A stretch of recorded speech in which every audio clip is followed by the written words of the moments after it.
Hey everybody, good afternoon and welcome to our Region 10 High School Football Media Day. Exciting afternoon planned for you here at the CEC TV studios. We're back at it again. New region name. We went up from Region 9 to Region 10.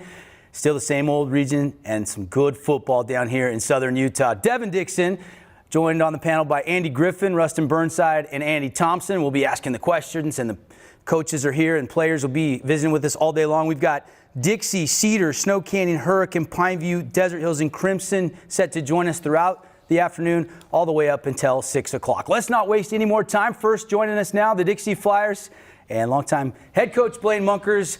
And we'll meet the players in just a second. But Coach, like we always like to do, welcome. Thanks for being here and catch us up on the off season and talk about your summer and your outlook for the upcoming season this year for the Flyers. Appreciate the opportunity, Devin. It was kind of really nice to get back to normal this summer and be able to go to some 7-on-7s and have camp and you know, kind of gets us ahead of the game a little bit for the start of the season, gets a little more prepared. But we went to 7-on-7 at Weber State, went to 7-on-7 up to Wasatch High School. We had our own camp here with Desert Hills and Crimson, and we got through there basically with not too many injuries. So we're looking forward to a good year. Hopefully we've got enough practice in the summer. We'll be ready to go this Friday.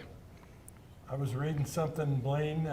The most tenured coach in the entire state is sitting with us right here today dressed in blue. Well, it passed Mark Wooten. He retired, so that made me up to the number one slot. So I don't know if that's good or bad. Are you tired? I mean, you're getting so you kind of got it down to a science now, or what? Something always comes up new that you've never seen before, and I try to not become stale and do the same thing year in and year out. So we, you know, mix things up and try to change things, make it a little funner for the kids. I've always tried to you know, change as the kids change so that you can stay fresh and you know, do the things that they like to do. You know, generations have changed in the last 30 years, so the kids are a little different. So I've tried to change with them and make some changes so that we can just keep plugging along. 31 years coaching in the state of Utah. You mentioned the injuries. You didn't want to have any injuries. It was an injury-riddled season last year, but you got some underclassmen, some reps. How further ahead are you this year in fall camp than last year because of those reps? Well, that should help us out a lot. I mean, the kids, some sophomores, got a lot of playing time last year towards the end of the year, even got playoff experience. So that should help them out coming up in the year. Kids that don't have that first varsity game, they're a little nervous that first week. But, you know, like I say, these kids that got some experience at the end of the year last year should be ready to go right at the start of the season. Coach, they've already mentioned the experience that you have. I mean, that's no secret in particular. But you kind of brought up how something new always seems to arise. And for all the teams that you've kind of worked with, is there anything particular about this year's team that really kind of jumps out at you? Not really. I think, you know, they're kids. I think kids are kids. You know, these kids are just like kids anywhere else. They come to work every day and work hard. I mean, every school, their kids are working hard somewhere. You got to try to do something that's going to do a little extra, try to separate yourself from the other teams. And myself, I think that's, you know, can you come together as a team? Can you bond? Can you become a team instead of a bunch of individual good football players? So I think there's a lot of schools that have a lot of good players, and the ones that eventually end up on top are, I think, the ones that come together and bond together as a team and get along with each other and go for battle for not only themselves but their teammates every Friday. How does the stress level, Coach, change in a year when you're breaking in a brand new quarterback versus when you got somebody like Bronson coming back this year? Oh, I like it a lot better when I got somebody coming back. You know, the learning curve's a lot smaller. I was just asking Bronson today, I said, hey, I might just turn the running game over to you on Friday night. He said, that's great, I can figure that out. So he has no problem with that. So with a year under his belt, I think he'll tell you it's been a lot easier this year than it was last year. And he spends a lot of time in the film room watching film and dissecting defenses and understanding coverages. So I'm not worried about him on Friday night. I'm sure he's going to go out and get the job done. Before we bring in the players, Coach, any new kids that you're really excited that are new to the program? We really didn't have any move-ins this off year, but Jaquil played for us a couple years ago, and he's back this year. He moved back into St. George, played in Oklahoma last year, so we're excited to have him back. Other than that, we really didn't have any new move-ins that are going to be playing for us. But we have some kids that are going to be stepping up this year that are going to see their first time in a varsity game, especially up front on the old line. We're going to have to move some guys around. Honor played some just defense last year. He's going to have to play some offense this year. So we actually lost a few kids that started on the old line last year that moved. So other than that, most of the kids that are going to be starting this year are ones that saw a lot of varsity time last year. Real quick, Coach Beezer is now your defensive coordinator. How much different will your defense look this year? It looks a little bit different. I mean, I think every defensive coordinator I have puts their little stamp on the defense, and he's no different. He has a few different ideas, and I try to hire a defensive coordinator, and I don't get involved in that. I just let them do what they want to do, and about the only time we ever have discussions is about personnel and who's going to play where and who might be able to help us best on offense, or are they going to help us best on defense. But other than that, scheme-wise, preparation-wise, every defensive coordinator I've had has done a great job, and Coach Beezer's no different. And he spends a lot of time watching film, and I'm sure he's going to be well prepared on Friday and have the kids ready to go. We'll circle back to Coach for maybe some final comments in just a second, but let's meet the players representing the Flyers: Bronson Barbin, Jaquio Mitchell, as well as Casey Erickson and Truman Allo. Let's start the questions for the guys, and we'll start with you, Bronson.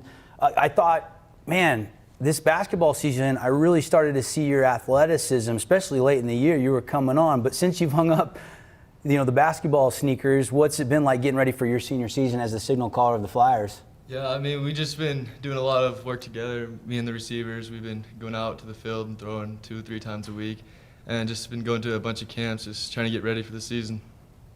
Jaquio, Oklahoma, that's where you were? Yeah, I was in How Oklahoma. does that compare to here? The players out there, it's a lot more competitive, I think, and it's a lot faster football. But it's still there's a lot of athletes here too. But it's good to be back. Good experience, and you glad you did it? It was a good experience, yeah. Awesome. A lot more exposure. Truman, real quickly, just touching on that defense, you guys gave up less points than any other team in Region 9 last year. Can we kind of expect more of the same this upcoming year? What are your thoughts on the defensive side? Yeah, for sure. We got a lot of returners, a couple new players, but not too many. And, with the new defense, I think it's going to work a lot and probably get better results than last year, hopefully. Casey, how are things looking in the trenches in camp so far? And with an experienced quarterback coming back, that always helps, as was said before. Trenches are looking fabulous. We've had some guys pick it up when they realized they needed to pick it up. Offensive line, even though we had a couple guys move out, move away, we've had some of the sophomores and juniors step it up, bring their game. Defensive line looking even better. Beezer switched it up to a 3-4, and everyone is trying to find that spot. Bring it back to Bronson for just a second. Bronson, how do you balance your senior season, putting all your attention on winning games, and then the stats will take care of itself with the recruiting process that's going on? Because I know there's probably a lot of interest in your services at the next level. Yeah, I'm just getting ready for my senior year, just practicing and I don't know, just yeah. What's it like to be, Dixie, Coach, you've had some great quarterbacks over the years. You can go back and start listening to them, and you're kind of the next one in line. Did you stop to think about that ever, or is it just you just go to work every day? No, I'm just focused on this year, just winning games. So, yeah. Coach, who does he compare to most? Has he got a little Mike Sharp in him? Has he got a little bit more somebody else in him? He's got a little bit of everybody. Bronson does a great job reading defenses and throwing the ball and getting to the right guy that's open. He's a little different than guys we've had, Blake Barney, Mike Sharp, Reggie. Those guys could just break down defenses with their feet as well as their arm. But Bronson can run a little bit. Are we going to run him a whole lot? The offense is not going to be geared around him running. It's going to be more geared about him throwing. And you ask him that question about his stats and all that. He's not worried about his stats. The only stat he wants to get is, Friday night we go out and he's going to do his best to help him get his team and his teammates a win. You mentioned stats, though, but Coach, 23.5 points a game, I think, last year. You guys are usually up over 30. Was it disappointing for you last year, or was it just a matter of growing process? And do you expect that number to be a lot bigger? Well, we hope it's going to go up. Last year we were, like we said, the defense did really good, and we were relying on them a lot. And so we put them in position where they could, have a good season where, before I might go for it on a fourth down or not go for it, now I started punt the ball, try to get the team down, have their offense start inside the 20 and figure our defense is going to get a stop, and then we'll get back out on offense where before I figure, hey, we're going to just go for it on 4th down and try to put up 40 a game and try to hold them to 30. But we're going to have to just see how it pans out. Are we capable of putting up 40 a game? Yeah, we are. Will we? I don't know. It remains to be seen. We got to go out and play against somebody else besides ourselves. Keo, real quickly, you guys have some production replaced at the wide receiver spot this year. Obviously, you come in there. Where do you really see yourself in this offense, and how do you kind of look at the new receiver core this year? I feel like we have a really good receiving core, and right now I'm on the outside, but I think I might play some slot. I don't know for sure yet, but we have some really good receivers, and I like what we have. We have a good quarterback to get us the ball. Now, Sean, your dad, how much? What's that like, having a dad that played college football, played a lot of semi-pro football? How helpful is that in your career? It's been really good. He pushes me every day to work harder, and it's good to have him. Got about 4 more minutes. Guys, more questions? Yeah, you were talking, Erickson, about the trenches a little bit. What's it like in Region 9? Is it all about the weight room? Region 10, I guess it is now, sorry. Yeah, bumping up from 9 to 10 is a bit of a change, but weight room, not so much. I think it's more of who puts in more work on the field with their hands, has the sharper mindset, because weight room is all in weight room, but there's nothing you can do if you don't land your hands on me. Truman, who is the fastest on this team? If you all lined up 40-yard dash, who wins that? Besides me, I don't know. Jaquil and Mao, they're looking pretty fast right now, but I'm pretty fast myself. Who puts up the weights? Who just dominates in the weight room? It's got to be one of the hosses down in the trenches, right? Gotta be my man Casey. I look up to him. He pushes me a lot in the weight room myself, and so, he's definitely someone that everyone looks up to when it comes to weights, because, yeah, he's a monster in the gym. Everyone's talking about Pineview this year. They're picked, and most of the publications picked Pineview to win it. Does that mean something to you guys? Does that mean you got a little target on their back, or do you not even think about that right now? What do you think, Bronson? Really just taking it one game at a time, and we'll focus on them when we get to them. But we're just worried about Springville right now. Springville's always been, man, I bet if we went back the last 7, 8, 9, 10 years since you played this game, Coach, it's been a 1-point game more than not. Oh, yeah. Yeah, it's always, I think the biggest margin's been 6 before, 6 or 7, and it always comes down to that last drive. I mean, we were up with 1:50 to go last year, and they went length of field and ended up scoring with, 30, 40 seconds left on the clock, and then we went down and almost scored to win it in the end. But, in fact, we had a ball knocked down in the end zone on the last play of the game. So it's a good game. I really like playing those guys. I was talking to Coach Child today. He's a good guy, and we've come to the point now. I know we're the longest running endowment game with each other, and I talked to him today. He's a good guy, and it's like we don't even call each other. We just know we're planning on playing the endowment game, and we'll decide where when it comes time in January or February. Decide where, but I think he likes playing us. We like playing them, and I think the kids like playing each other. So as far as I'm concerned, that's going to be a long-standing endowment game there. Real quickly before we are out of time, we got just a little over a minute here. What are your thoughts on 4A trimming down from over 21 schools to 13? What's the coach's take on that? Well, I really don't like it. I wish there's more schools in 4A, or they'd have moved us all up to 5A. But everybody has a different philosophy on that.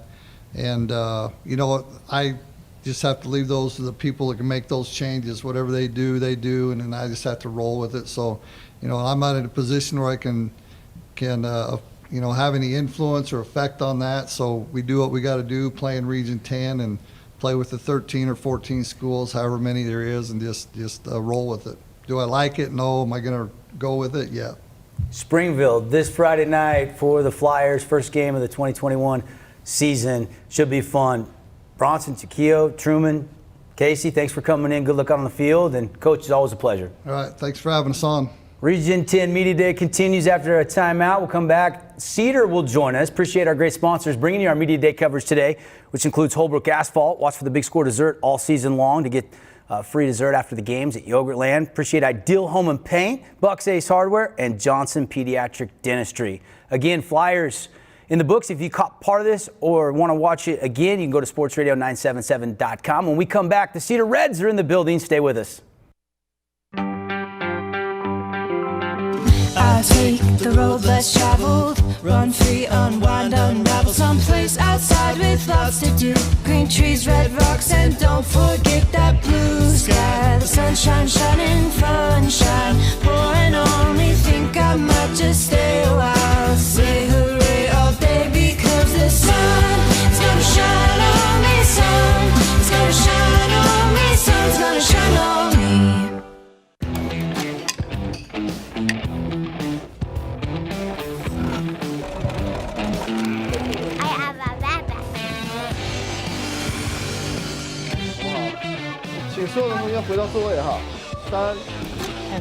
Get our print curve here. And there's the bottom. Does this one have more water?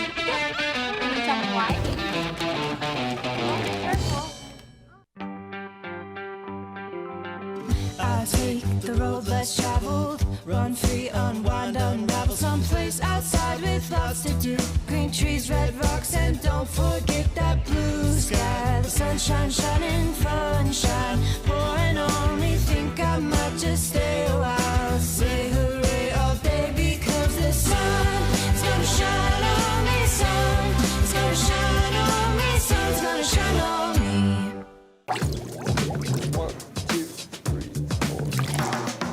0.52 kilograms. This graph is square. Pretty close. Artemisia is all the sage brushes, but there's your needle and thread. Which one is this? Come down. Turn, please. Great. Sodium carbonate.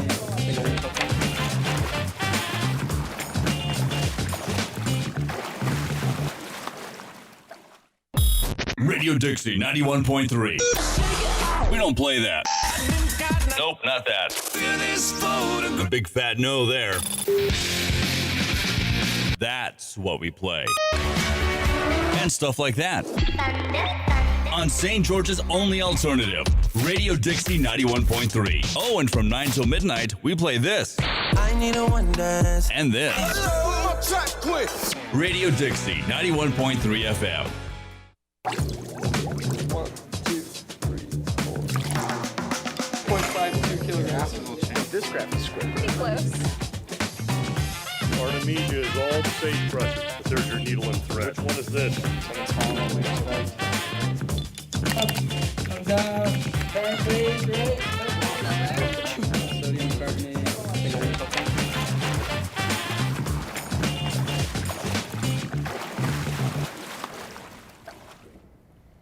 Welcome back. The Jennings Building on campus, DSU, for our Region 10 Media Day. Region 10, we're going to try to get the Region 9 out of our vocabulary today. It's in time for the start of the season. We're still calling them Redmond, too. So.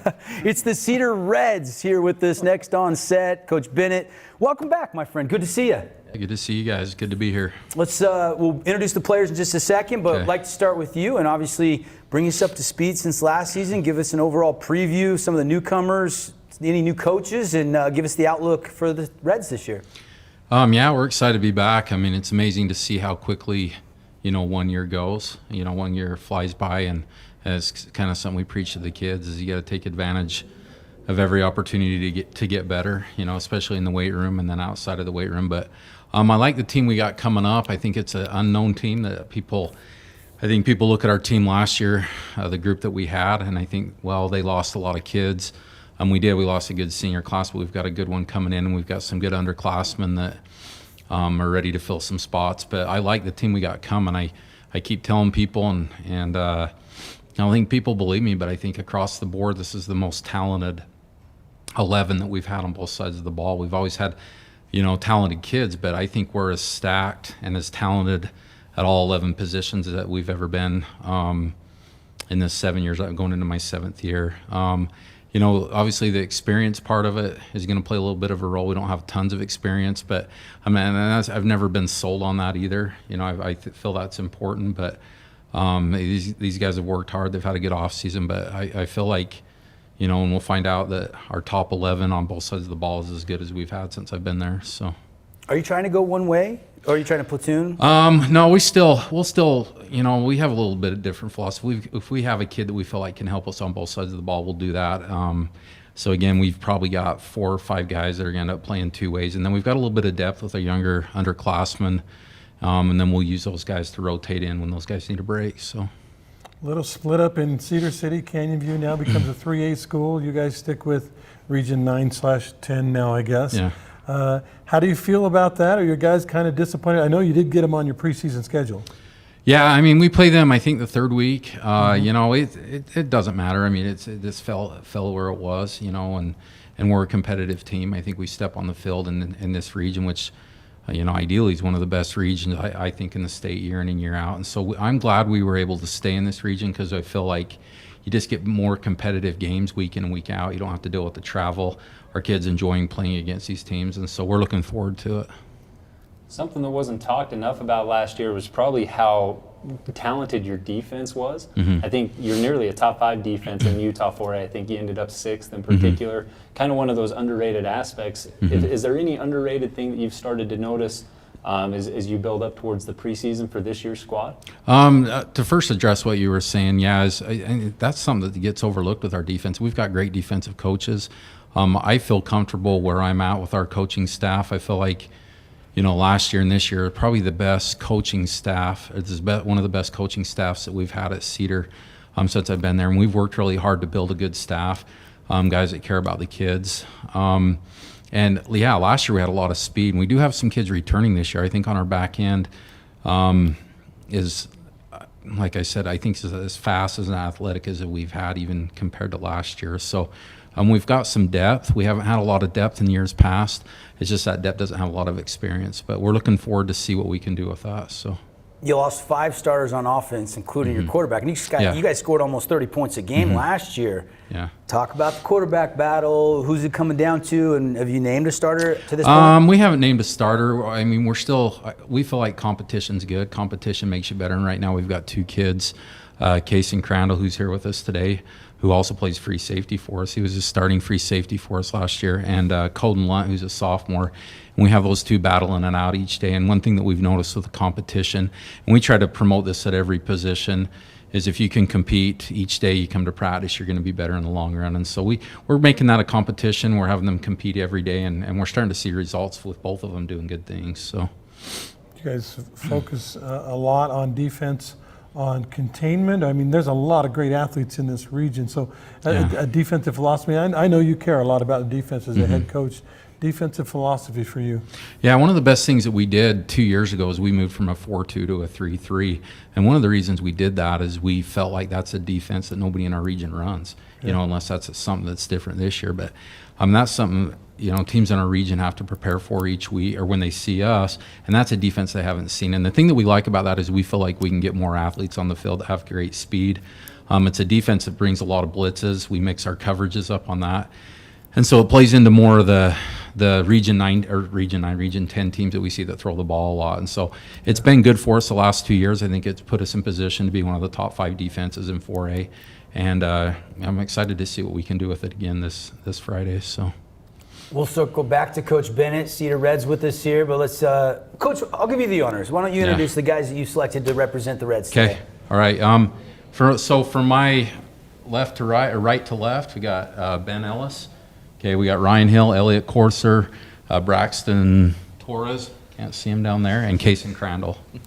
So let's start with the players. Andy, who do you want to check with first? I like to go with Ben Ellis, man. He's like filling his shirt out pretty good there. You've been in the weight room a lot, Ben? Oh, yeah. Ready for the year? Yeah. We've been in the weight room since January. It's been a grind so far, but yeah, we've been working out a lot. What do you see your role as? Obviously, you're going to run the ball a little bit. You know, just both ways. I got to contribute best I can, and just do my job. Which is more fun? I've always liked defense more, but I'm excited for offense this year. Dancing in the end zone. Oh yeah.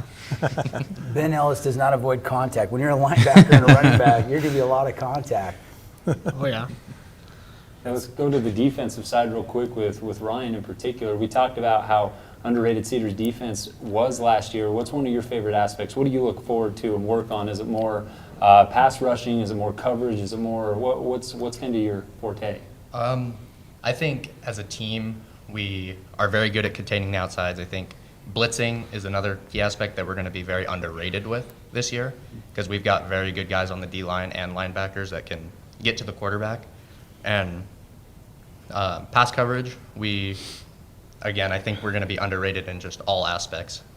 But we're ready and we're going to be good. Love it. Elliot, let's talk offensive line, man. How's the line holding up? How are we looking? You're going to have a new signal caller back there. We're doing good. We're looking really good, really talented. We're a lot bigger almost everywhere except for center, but our center is very talented, so it'll be good. Coach, do you know your measurements on your O-line? Like, you guys average 6'1", 2 something? Yeah, I would say compared to the years I've been as a head coach, it's probably one of the bigger offensive lines that we had. And the great thing about Cedars, we always get overlooked. I mean, there's always, kids that come out of the woodworks, kids that a lot of people don't know about. And so I think there's going to be, some people that are going to be surprised this year with how good our offensive line is. I mean, I feel comfortable. Like I said earlier, our top 11 on both sides of the ball, I feel at this point is as good as we've had. So, Talk with Braxton. There's a lot of speed in this region, a lot of great athletes, and you're going to be faced with man up on a lot of those guys sometimes. How confident are you? You feel pretty good about what you can do? Yeah, I'm super confident. Yeah? Why? You just got to trust yourself. A lot of it's just actually believing you can do it. You got all-state sprinters like the McKenzie brothers, and you're okay with that? Yeah, I'm excited to go up against them.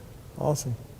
Kason, real quickly, in regards to, we've already heard some of the rumblings in particular for who's going to be under center, but for a position that you've solidified on this squad at the safety spot, what are kind of your expectations for the secondary this year? You're going to have some changes, it seems. So how important is your role as a leader in that secondary?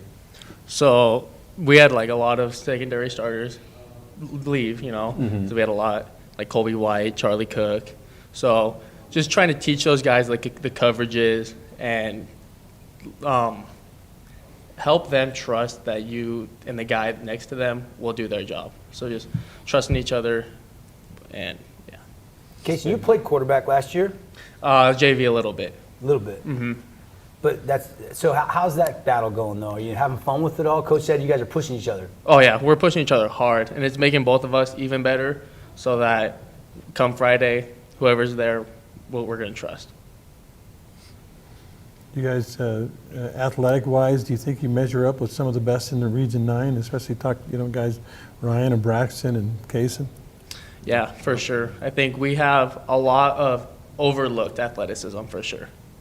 Overlooked. Who's the playmaker on defense? Playmakers.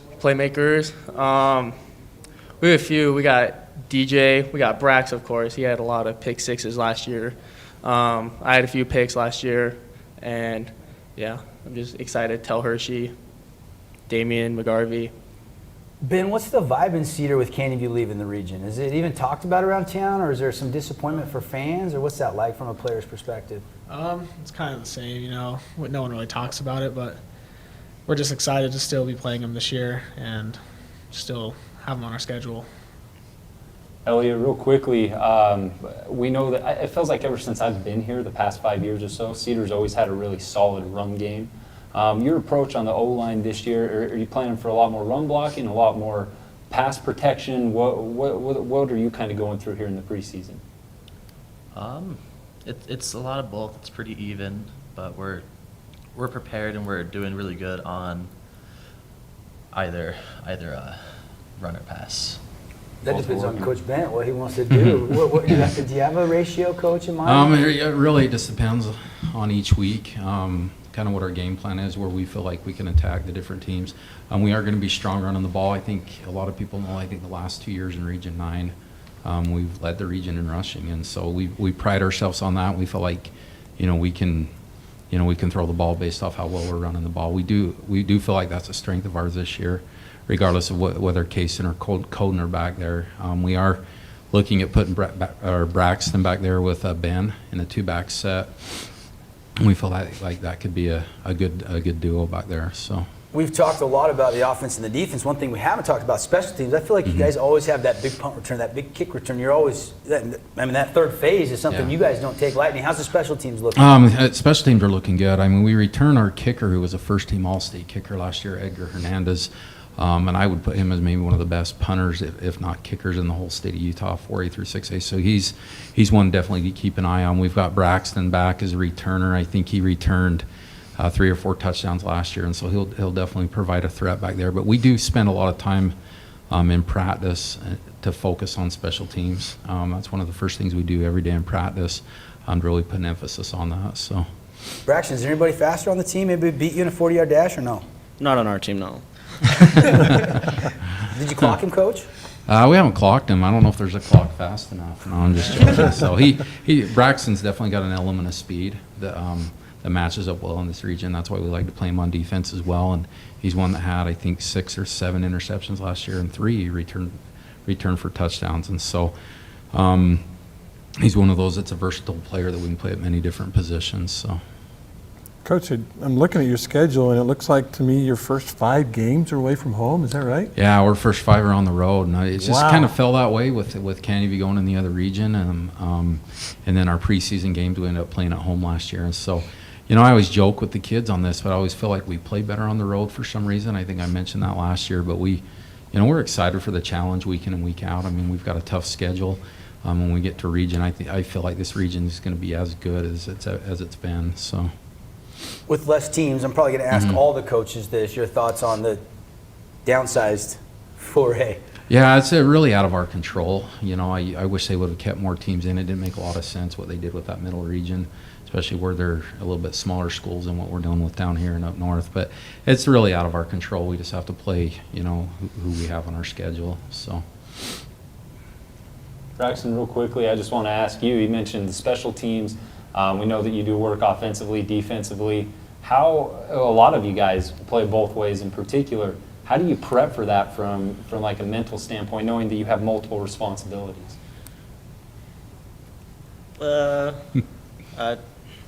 Is it easy? No, it can't be easy. Yeah, it's a really big mental thing, and I kind of just zone in before game and just focus up. Take practice really seriously. That helps. Yeah, a lot. Love it, love it. The Cedar Reds, everybody. Coach Bennett, Ben Ellis, Ryan Hill, Elliot Corser, Braxton Torres, and Kason Crandall. Coach, thanks for coming down. Enjoy the trip back up to Cedar. We'll see you out on the gridiron. Thank you. It's good to be here. So, take a time out. When we come back, Snow Canyon Warriors will join us on set, and our Region 10 Media Day coverage continues.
Radio Dixie 91.3. Young the Giant, something to believe in. John, what song do you want to hear? Next, Miss Calendris. It'll be on the SWAT team, the SWAT team. Did a fantastic situation. I should talk to you. I was going to talk to you last time.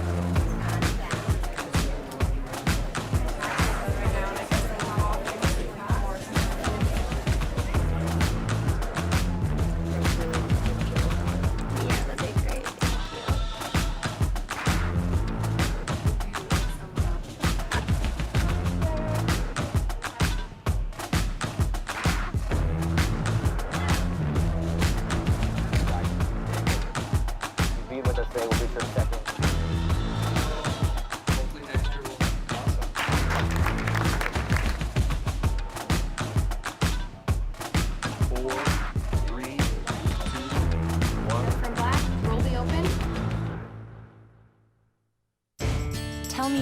In mournful numbers, life is but an empty dream. For the soul is dead that slumbers, and things are not as they seem. Art is long and time is fleeting, and our hearts though stout and brave, still like muffled drums are beating, funeral marches to the grave. In the world's broad field of battle, in the bivouac of life, be not like dumb-driven cattle, be a hero in the strife. Lives of great men all remind us that our lives can be sublime, and departing, leave behind us footprints on the sands of time.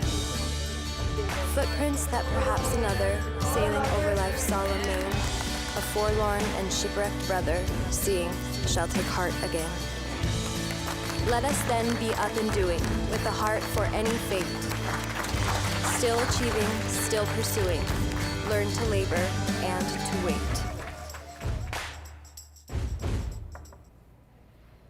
Welcome back. We're at the Jennings Building on campus Dixie State for our Region 10 Football Media Day. It's kind of the kickoff of the season. This is the first week of preseason games coming this Friday night. We've already had the Flyers and the Reds join us, and we welcome to the set now the Snow Canyon Warriors and Coach Esplin.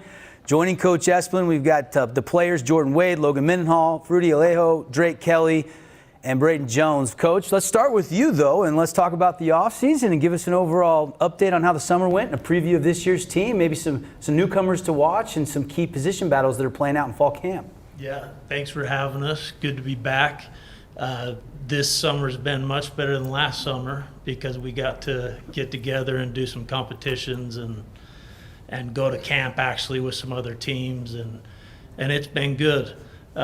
When you graduate guys that have been playing for 2-3 years, a whole bunch of returners, you can look at that as a bad thing, and there's definitely some negative from that. But what a great opportunity for everybody that hasn't had an opportunity to play, to get in there. We're excited. We think we're really athletic. There's some things that we've been working on in our offense that we think will help us, that we'll probably use more now, that we're not as big up front, both sides of the ball. But I think team speed's high, motivation's high. We've been good in the weight room. We've competed hard, and we'll get our first real test Friday. So people can't forget, you guys were 6-1, second place in the region last year, 10-2 overall. And a lot of talk about how good that sophomore class is that's now juniors. That's a strong class you have that are now going to be just juniors. Yeah, that's a strong class. So, last year our young positions was our exterior positions, DBs, receivers, etc. This year we have 3 6'3" receivers, and then Brooks Esplin, who is one of those younger kids with those guys, that's more of a scat guy that can go across the middle and kind of make some tough catches. And then all the DBs pretty much are returning. We've got some really good backers that I think are going to be exciting. And a lot of people won't know their names, so they don't have that respect. And that's what we keep telling them is, do you think those guys that everybody respects now and talks about now, they didn't always know who they were. They had to take that first opportunity and kind of earn that name and reputation, and I think we've got some kids that will do that. Mike, first of all, it's football season. Can you believe it? We made it through the summer. Yeah? Pretty awesome. Yeah. You talked about great receiving core, but somebody's got to throw those guys the ball. Who's going to be your quarterback, and what are you seeing so far? We've got Hunter Johnson that has been in our program that's actually been around our offense since about 5th grade. This is the first year that we have someone in that position that we've had influence on and worked with their coaches in our system. So a lot of the read option, spread option, reads that take time. Even with Landon, he didn't learn those until he was a freshman. And, every year he got better, but we think where he's been running that since 5th grade that we've got a head start. But you still have to play in a varsity game before you know really where you stand. Hunter's 6'1"? 6 foot, 6'1". He's big, and he's way faster than you would think. He's athletic, smart, can make throws, has a good arm. So you go from Landon, who in all of our quickness drills as a quarterback was probably the #1 side-to-side guy in our program, to bigger and fast, and so a little bit different style. And that would be something that defenses have to prepare for a little bit differently. So we're excited for him. Do you have a receiving core good enough that sometimes if he gets in a little bit of trouble, he goes, I'm going to toss it up there and let them go get it? I mean, when you have 3 at 6'3", if you only have 1, Yeah. right, you can kind of stack a guy or try and help. If you have 3 and somebody that can go into that void in the middle as a defensive guy, then who do you cover? Who do you help? So I think that's going to be a huge thing for us. We have to be able to run the ball. That's just how football is. But I think we'll be able to be balanced in that way. I said last year that might have been one of the greatest offensive lines we've seen in Region 9 football, and we've had some really good ones, and that was right up there. How do you go about trying to replace not 1, not 2, but pretty much that whole offensive line? Yeah, you have to start looking at, it's going to take some time, even if you had those bodies coming back, if they hadn't been starting, you're still going to have to get them into that level. So some things we're going to do is scheme-based with who we have. If you're really athletic defensively and offensively, you do different things than you do with big hosses. What we hope is we can stay going while the other big guys get tired, and we can, go quick and go fast, and then towards the end of the year, we're in better shape than other teams. Well, we've kind of heard you talk about it multiple times with weights and endurance, speed, just being big in general, and how that's going to play such a pivotal part of your team this year. We only see really what's on the field and not what's behind the scenes. Yeah. It sounds like the kids have been hitting the weights hard this year, putting in a lot of work as opposed to last year. And how do you expect that to translate? It's a good thing because you don't want to come in with not tried varsity players in a trying year like that, where we were lucky in that way to have a whole bunch of returners in that COVID year, because that was a hard year for everybody. It didn't matter. But you have all that leadership. But again, it's an opportunity now. Who's the next person that maybe learned from those leaders that are gone, and how will they do once the reins are passed? Coach, the growth of Southern Utah, we don't know about the move-ins, but have you had an influx of move-ins? We know you lost one key kid that transferred across town. Yeah, we did. We have not. And we always wish that more people, I don't know if we don't have as many houses on that side of town, or it's kind of locked up that way. I know there's some developments coming, so you always cross your fingers that guys move in. We have not had a whole bunch of new kids move in, no. Good news is, though, the Warriors went 10-2 last year, 6-1 in region. Let's meet the players. Coach, why don't you introduce the guys you got representing the team? I will. Okay, we've got Jordan Wade first here. Plays wide receiver, also has played some DB, also has played some linebacker for us, so may do various things. You've got Drake Kelly playing linebacker and running back with a great opportunity in front of himself. He's one of the linebackers that I think will be able to make a big name for themselves. Fruit, we know, returner, our sole offensive line returner, so we need him to set the expectation on the offensive line. And then Logan Mendenhall, safety, we could play him anywhere, but big time receiver, great athlete, someone we look to be our team leader. Jordan, first question out of the box. Is that a perm or is that natural curl, man? It's natural. Oh, I love it. Got it, I love baby. it. That is best hair in the region right now, I think. But, all right, Coach, you heard Coach talking about big receivers. There might be situations where you guys have to go up and get it. Are you comfortable with that? Are you happy? Does that make you feel like, all right, yeah, cool? Oh yeah, dude. I always want the ball. Always want to make a play. It's football. I mean. You're okay with a jump ball occasionally coming your way? Oh yeah. More than happy for a jump ball. Nice. Drake, Coach just talked about you playing running back, linebacker. Where can we expect to see you most Friday nights? And do you really have a preference, or does your mindset change for either or? I don't know. I want to just wherever my feet are. That's where my mind is at the time. But looking more linebacker right now. But I want to get as many reps as I can, both sides of the ball. Just don't want to come off the field. Fruity. That was a good offensive line last year. Coach just said, you got expectations. You're the leader of that group now. How are those other 4 spots with, some guys that maybe are playing their first ever game on Friday night, varsity level? How's the rest of the group coming along? I feel like we have a solid group, and as we've been practicing a lot more, they're getting better, and we have some good strength, pretty good size, and them boys some dogs, Anybody bigger than you, or you the big guy on campus? No, there's one, Eric Urias. He's bigger not than small. me. No, he's a pretty big dude. Maybe a little bit taller than Fruit. Yeah. How has your role changed mentally? I mean, do you feel like, okay, I got to step up and be the guy now and lead them vocally and emotionally, or are you still just one of the guys? I feel like I do have to step in at sometimes, with like most of them being like newer guys and like younger too. But Are you staying same position, or has Coach moved you? same position. Let's bring in Logan, the jack of all trades.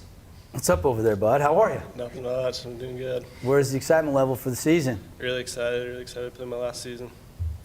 What's different this year? Are you guys further ahead in fall camp than last year, or with some new faces, are you guys still going to take some time to get up to where you were at this point last year before the season began? I think we're right on pace for the season. I think we've gone over a lot of fundamental stuff, and it's helped us improve tackling skills and especially zone coverage. I think everyone knows our zones this year, and I think we'll do really well on the defensive side. CJ, I'm curious. Coach talked about Hunter. How's the chemistry for you and the receivers? Is it there instantly? And what's different between Landon last year and Hunter coming in this year? I really like Hunter because I feel like, I feel like he knows that I'm like an older kid and that I like want the ball always, and I feel like I feel like Hunter likes to throw to me more, and so I like that about him a lot. But I feel like he's super hard on himself, and so I feel like he pushes himself like really, really hard. So I feel like he'll be really, really good this year and next year. Coach, do you think Hunter's going to surprise some people this year? Yeah, I mean, if no one's ever seen you, it's hard to make that name. How many times in high school do you hear about a kid coming in as a first-year kid where he's got a name already built up? You know what I mean? We do plan on doing some mental work. I think that's a part that we all have to add, especially after last year. But if there's anything Hunter will do, it will maybe be too hard on himself and work too hard to fix things. So the only thing that we've talked about, and I'm probably a good coach for him, when it's time to go to war, take the safety off and, go to work. Don't think too much. I got lucky. I get to broadcast Snow Canyon this Friday night. I'm pretty pumped about that. I was talking to somebody, though, and I said, don't forget that Logan Mendenhall kid. And they're like, oh, what position does he play? And I'm like, he plays a lot of positions. Logan, where are you going to play most of the time out on the field this year? I'm mostly going to play strong safety and slot receiver this year. Okay. Find a way to get involved wherever it is, huh? Yeah. Special teams? I might be a returner, but as far as the first couple of games, I think we're going to go with our younger guys. All right. Drake, is Coach Nowatzki's offense changed at all from last year, or is it really similar, same stuff, or is there some new concepts and schemes in there? It's the same, mostly the same concept, same blocking and stuff, but I think we're bringing in some stuff that'll help with our personnel where we don't have the bigger guys, we have the faster guys. We have things that'll work in with those guys a little bit better. How's Hunter's command in the huddle so far been in fall camp? Good. Everybody really knows how hard he works and that he knows what he's doing, so everybody really trusts what he's got going, so if he says something, you'll listen to it. Fruit, we talked about in particular how you feel like your leadership roles kind of stepped up with the offensive line. Now with a new QB under center, is it the same approach with the quarterback too, where you kind of take on that big brother mentality, or where you know you got to protect this guy? Kind of, in a way, yeah. I mean, because it can't be easy. You go from Landon last year, who obviously has ran the show for a little while. It's comfortable, if he takes a hit here and there, that you guys are probably still cool with each other. But with Hunter, is that any different or same mindset? It's, for the most part, it's the same mindset.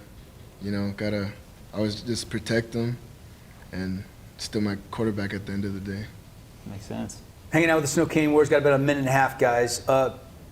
Coach, any disrespect respect that the top 5 poll didn't include you guys after going 10-2 last year? There's 3 region teams in it, but not you guys. I was really surprised by that. Yeah, you always wonder. I mean, and we've all been in voting situations and things like that. It probably takes a little bit of pressure, you know, off. Everyone's going to expect Pineview to win every game, obviously, and probably win big. And there's some pressure that comes along with it when you're expected to do those things. So when I've talked to reporters this year, you know what? Pay attention to everybody else, and like I say, we'll either earn our respect or we won't, but we'll do it to the best of our ability. Probably one of the things I'm proudest of this team is that they all want to be accountable.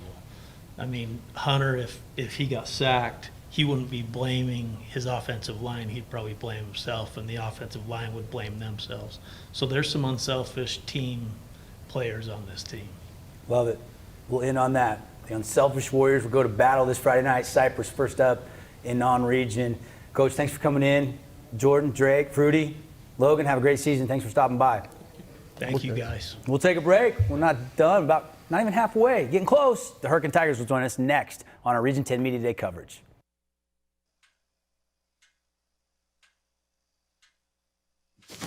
Awkward.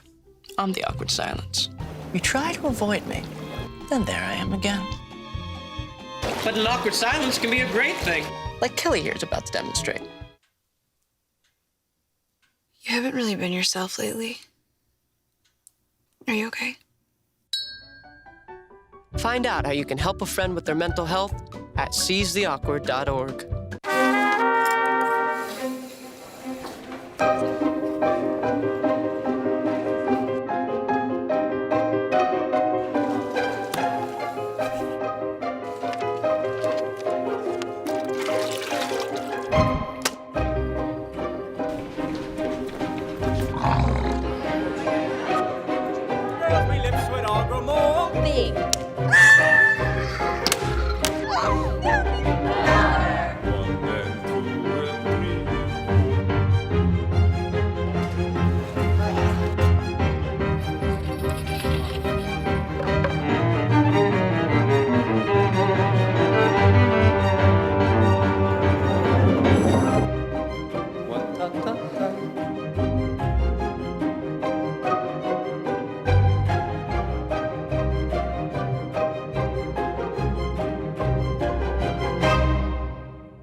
Time apart has taught us. In our social distance, we found space. Space to ponder. Space to connect. Space to imagine. Space to heal. In the emptiness, we found meaning. In silence, we found beauty. In separation, we've discovered there is so much more to find when we find our space. Find your space.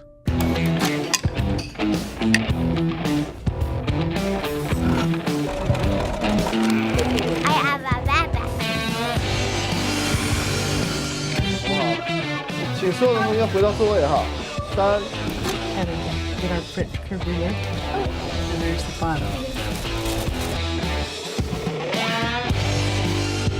Does this one have more water? Can you tell me why? 1 in 3 adults has pre-diabetes. That means it could be you, your favorite brother, your other brother, you, your boss, your boss's boss, you, your barber, your barber's barber. Nice work. Thanks. Or you, your co-pilot, your co-pilot's co-pilot. With early diagnosis, prediabetes can be reversed. Take the risk test at doihaveprediabetes.org.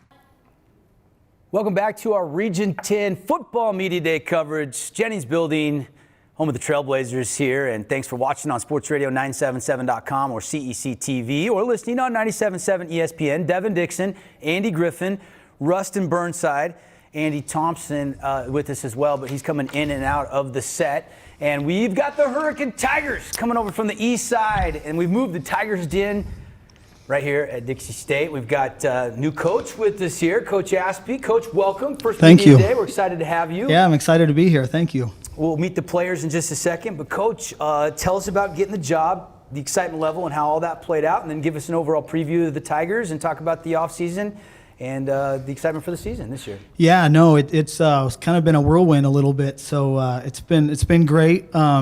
Was offered the job in about March or April last year, and we just we got right after it. Started doing 7-on-7 and went to a couple of tournaments this off season. Went up to Weber State and did a little competition up in Juab, and then during June we actually had we went to SUU and had our camp at SUU, and camp went really well at SUU. I think we learned a lot about ourselves. I think we went in thinking that we were going to do a few things and ended up doing a few different things that I was surprised about. So we're excited for this year, and kids have been, like everyone says, kids have been working hard and they've been getting after it, and it's been fun. It's been fun. The numbers, what are the numbers like in Hurricane? Everybody's growing in Southern Utah. How's the growth out there? It's got to be similar, right? It is. We've actually had not a ton of move-ins, but we've had a lot of younger class move-ins. Not a lot of upperclassmen move-ins, but it's been good. It's been good. We have solid numbers, around 100 players in our program right now. So you know what? I don't even know what it's been in the past, but it seems to be pretty good right now. Tell us about your staff. I know you got Nick Hansen back as your defensive coordinator. Aside from that, I don't know the rest of your staff. So we kept a lot of the staff similar. One of the things that I wanted to make sure we did was we've changed so much in the last 4 years. With every new season, we've started with a new offense and a new defense, and this is the first time in 5 years that we haven't changed anything. Our defense with Nick Hansen and our offense with me. So it just gives us another year under our belt to get a little more detailed, a little better at what we do. I think that's one thing where we've missed in the past is that we've kind of just skirted around an offense and a defense, and we haven't drilled in and got better at what we do. So that's one of the things we need to develop our kids a little bit better, and I thought keeping the staff consistent was a big part of it, and it's been good. It's been good so far. Can you give us a little bit of your background, Coach? Where you came from, how you learned football? Yeah. So I played at Hurricane High School, so I'm a Hurricane High School dude through and through. I used to tell people I bleed red and scab black. So and then after high school, I ended up playing at SUU for Coach C. Ray Gregory, Gary Anderson, and Myers. Kind of went through that coaching carousel a little bit there. Learned a ton from those guys. Learned a ton from a lot of those guys, and they really changed the atmosphere up there at SUU. So I really learned a lot when I was going to SUU, and then I actually, after I graduated from SUU, came back and coached at Hurricane with Coach Homer for a year, and did that for a year, and then kind of actually stepped away from coaching for a little bit and ended up coaching actually a lot of these guys through Little League, and then kind of got back in high school about 3 years ago, started coaching again as a running back coach, then became an offensive coordinator, and then just got named the head coach last year. So you are a Hurricane born and bred. I tell you what, I love it there. I love the community. It's what we are. So you know the history, even though recent years it's been a little bit of a famine. Yeah. There was a feast there in Hurricane for a lot of years. Very good football. We're not that far removed from some of the best football that the state's seen. I think at one point we were ranked 133rd in the country back in 2012 or 13 or something like that. And so we were we're not that far removed from playing really, really good football, and that's where we need to be. And I tell these kids every day, it's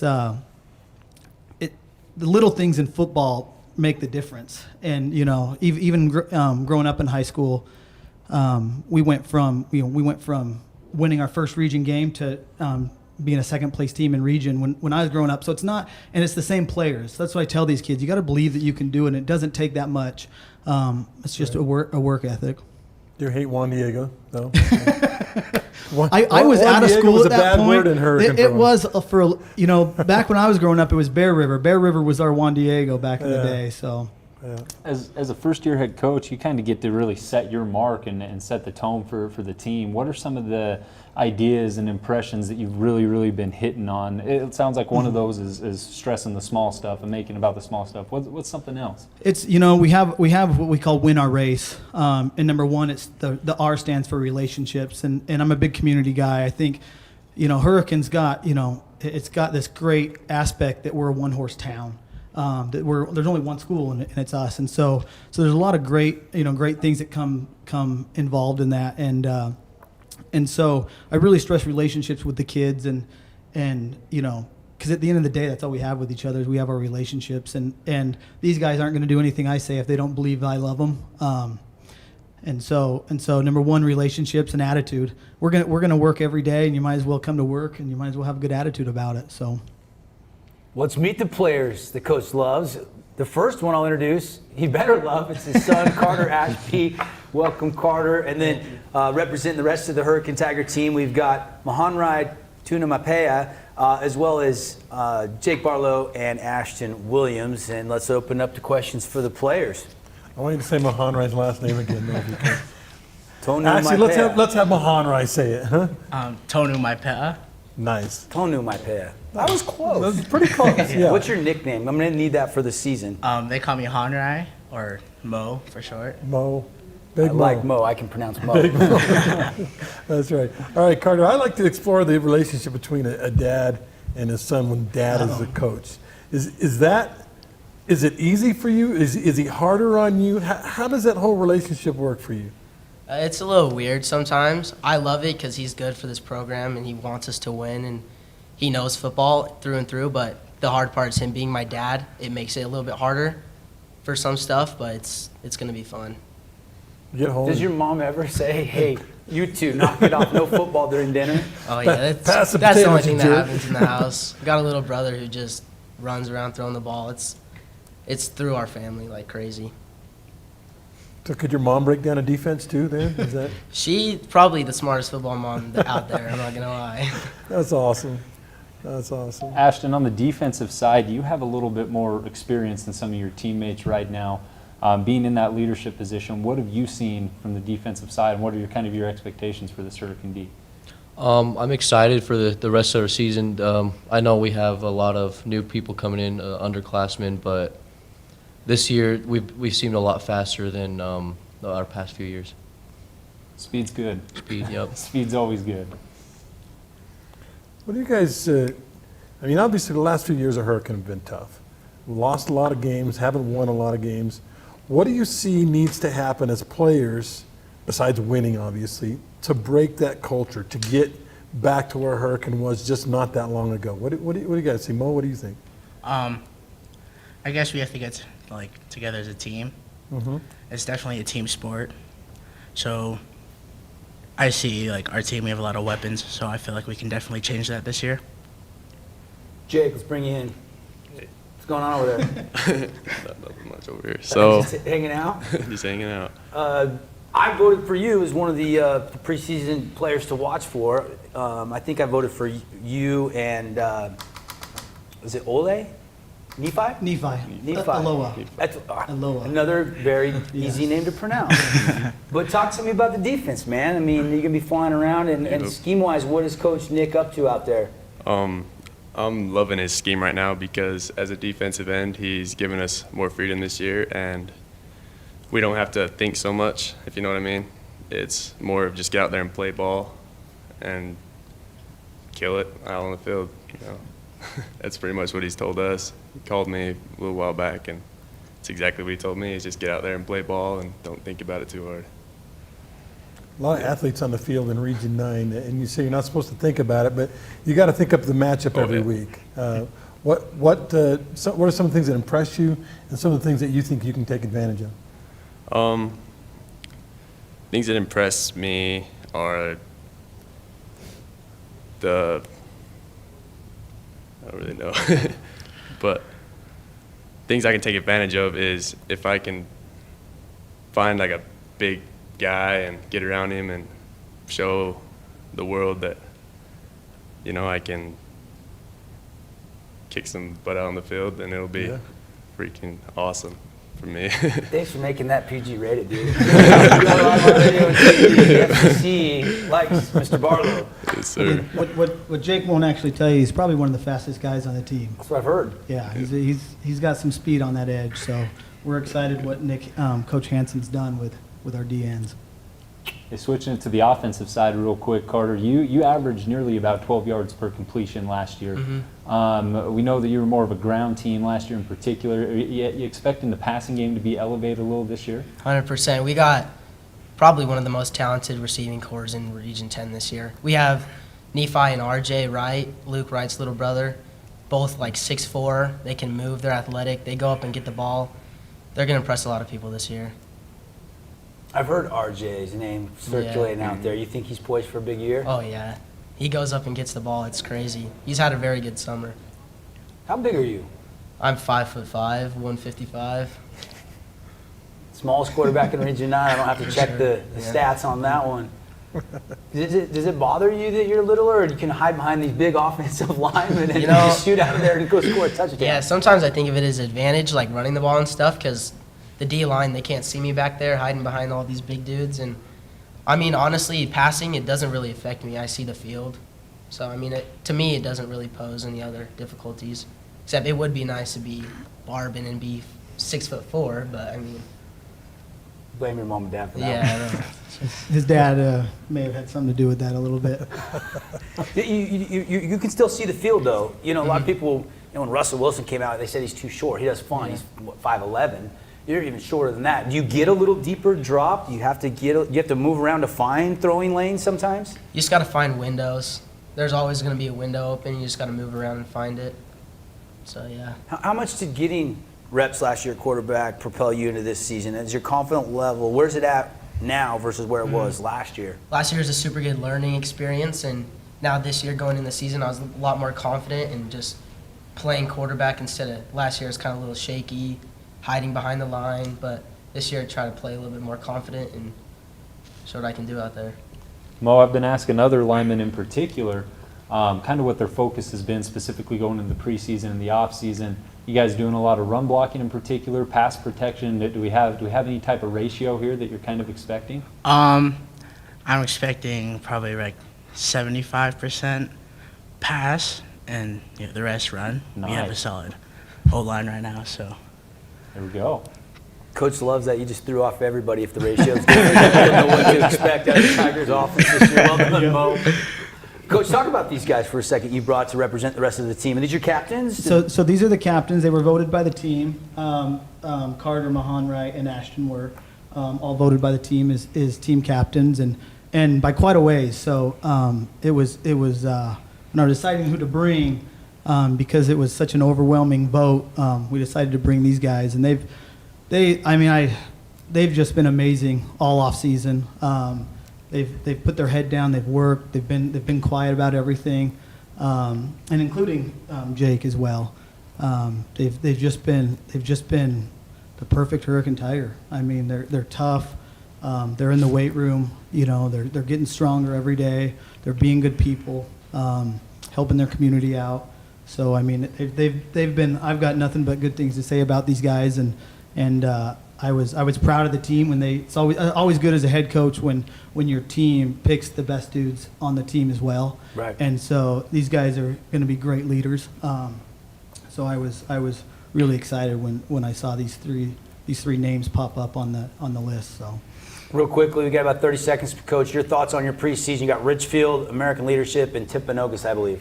Yes, we do. So I'm excited. I just want to hit somebody else. Kind of sick of hitting each other, and we're just ready to go. They're going to be tough. Richfield's always, a homegrown, farm boys that just want to hit and go out and play.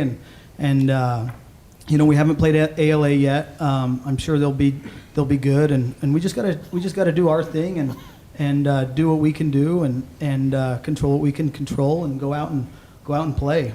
We'll end on that. The Hurricane Tigers. Our time is up, but.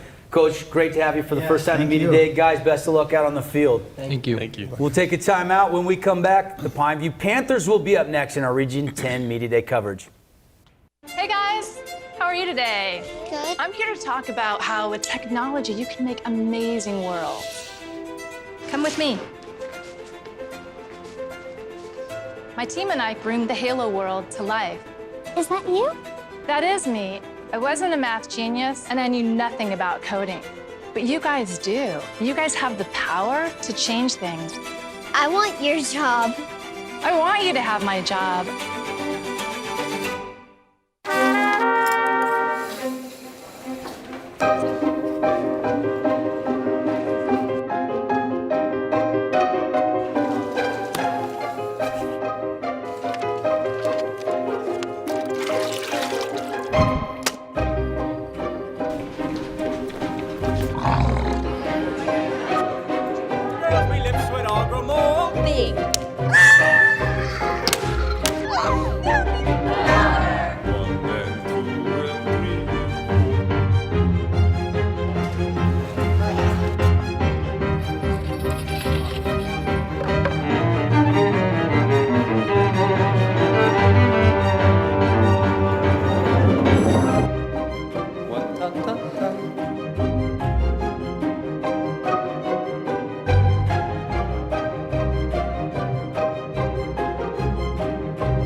One in 3 adults has pre-diabetes. 1 in 3.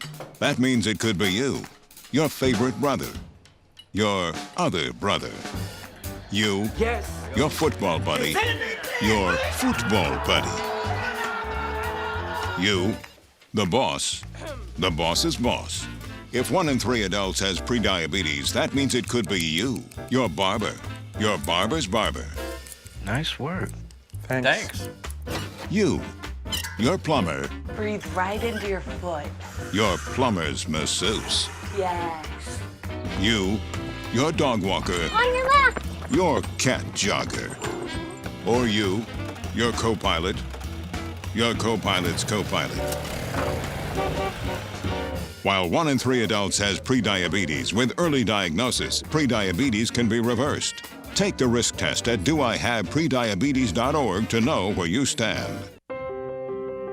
When I first saw a turtle, my heart was full. Now I'm anything but lonely. We have this deep connection, this heart connection. He just wants to be close to you and part of your life. Every day with Turtle is a perfect day. When I'm holding her, it makes me feel calmer. I think everything he does shows how much he loves us. When we adopt a shelter pet, We discover they're a little bit of a lot of things. But they're all pure love. Welcome back, everybody. Our Region 10 Football Media Day continues. Devin Dixon, Andy Griffin, Rustin Burnside hanging out here. Glad you're watching on sportsradio977.com or CEC TV or listening on 97.7 ESPN. We've already heard from Dixie, Cedar, Snow Canyon, and Hurricane. Now it's time to talk with the Panthers, who have some unfinished business. Got to the state championship game, heartbreaking loss to Skyview this year. They're looking to get that elusive title for Coach Hawes. Coach Hawes is not here today, but we got Coach Stott and Coach Boyer. And guys, let's start with you, Coach Stott. Tell us a little bit about the offseason and give us an overall preview for the Panthers this year. Well, I think the commitment to the program in the offseason has been huge. In spite of the pandemic, kids have been really committed to the weight room, to conditioning, running, preparing themselves for, like you say, unfinished business. And the motto for the team this year is not about us. And they're very much a team spirit, community service type spirit. And it's been a real positive thing for me coming back after a year away to see the changes in these young men and how they've grown and developed. And I'm really impressed with the progress they've made. It doesn't matter how many times you leave, you always got a spot back on the coaching staff with Coach Hosner. Well, he's kind. Yeah, welcome back, Dale. It's good Thank to have you. you back. Appreciate it. It's good to be back. Out there. And Coach Boyer's a lifelong Panther, pretty much, right? Welcome back to you too. And how are things going on your side of the ball? Going good. Defense is looking good. We had a really good scrimmage. We got after them pretty good with our D, and so it was a really good scrimmage. Probably one of the best scrimmages I've been a part of since I started coaching. So I'm excited for this year and what we're going to do on the defense side of the ball. Do you guys have battles as to who gets who on which side of the ball? I mean, every once in a while, right? We get some scheduling issues, but we'll figure it out. We got it. So we got these boys. How many two-way guys do you want to have? You want to have 0 if you can, but you got some very talented players. That's probably. We'll put the right seats on the bus. So when it comes crunch time, we'll have the right seats on the bus. We have a good game plan every week. So we'll always put the right kids where they need to be. We probably only have one or two at the most that start both ways. I've heard you guys some new players, some new movers with the growth in Southern Utah. We do. Yeah. I'm hearing some good things about some of the new guys you got. Yeah, we got some people that moved in that are really going to contribute, we think. One young man from Phoenix, Jeffrey Taloa, is a nose guard, about a 6 foot tall, 300-pound kid, really athletic, and he's a nice addition to the defensive line. And we have a running back that moved here from Georgia, Keith Adams Jr.'s dad played in the NFL, and he's a really good kid, and we think he'll help us as well. And there's a bunch of kids that have come into it that I didn't know before, and we're looking forward to having them all contribute. So we're optimistic. The big question mark is you're going to have a new quarterback this Friday. Take us into Sure. practice, and how's that battle playing Well, out right now? it's been a heated competition all the way back into the spring. There's right now it looks like Tyler Brown is likely to be the starter, and then it's closely contested with Abe Rosenlund and Sawyer Woods, and then also Turner Williams has developed into an outstanding slot receiver, but he also is a very talented quarterback. So I feel comfortable with any of the four, to be honest with you. They all throw the ball well, and they all seem to be really good kids. Tyler Brown is a really good combination of size. He's 6'4", 190 pounds. He's got good speed. He's the younger brother of Dallin Brown, and he throws a great deep ball, and he's really done a good job. But they all have. So I'm sure we'll have some jockeying for position throughout the year, and competition breeds great performance. So I think it's a good thing. Well, there's no doubt that there's a pressure that comes with being the team, and right now you guys are the team, coming off that heartbreaking loss, in particular to Skyview, looking to repeat. How do you handle that target on your back as a squad? Is it something that you even think about, or do you just press forward business as usual? I think we relish it. I think we embrace it. We're glad that we made it to the final, and we have unfinished business, and we have a goal this year to be better than we were, and that's the goal, and we're striving for it, and I think everyone's very committed. It's very much a team spirit. I've never been on a team at Pineview that had more camaraderie than this group. Let's bring in the players. We'll circle back to Coach Boyer and Coach Stott in a minute for some final questions, but representing the rest of their teammates today, we got Dominic McKenzie, Peter Falanico, Nalu Aitoone is here, and I always struggle with that name. I hope I did okay. Was it close? Yeah, it was good. And then Ryan Jordan as well. What's up down there, Ryan? How are you? Good, Coach. How are you? Good. Dominic, we'll start with you, man. What's the offseason been like for you, running track, setting records in the 100 and the 400 and the hurdles and everything under the sun? It's been awesome. Mostly just with the track side. Feels great to get a lot of state records. A lot of people really great out there, really athletic. Always have my brother to work with in the offseason and everything like that. So running drills with each other, doing different, because he plays defense, one-on-ones, everything like that. It's been great. I got to ask about the relationship. It seems like in every race he's like 100th of a second behind you. It seems like he's right there, but you always seem to get him in the end. What's that all about? What's it like? It was kind of funny is that before the meets really that everyone pays attention to happen, he's usually right there in front of me at practice and things like that. So edging in front of him is kind of like my way to say, like, I told you so. I told I was going to get you at practice, because he's usually handing it to me in different exercises, from 450s to 400s, 300s. He's always getting me right there, but when it comes race day, I feel like it's a great competition. So it's anyone's game on anyone's day. He's gotten me multiple times. I think his PR in the 100 was faster than mine, but I did get him in the 2, so I did feel good about that. Let's bring it back to football. Is this package deal, is a college recruiter going to have to offer both you and your brother? Are you guys going to try to play next level together? Yes, that's the plan, is to be together and play with each other, experience it together. Is track still in play at the next level too? It is a possibility. If, trying to train for track and football at the same time doesn't really work as well. Sometimes football wants to get bigger, be in certain places, and then nearing the end of track season, when football is kind of starting, you need to be kind of focusing on football, because that's what you're really there for. So it's hard to really go to both, but it is possible. So is the timetable to try to pick a school after the season, just focus on the season, or do you want to pick something before the season so you can just focus on the season? Right now, it's kind of we're kind of deciding in season or after season, but we're just getting more time to think. Me and my brother have been talking to each other, so we're trying to narrow it down even further. So.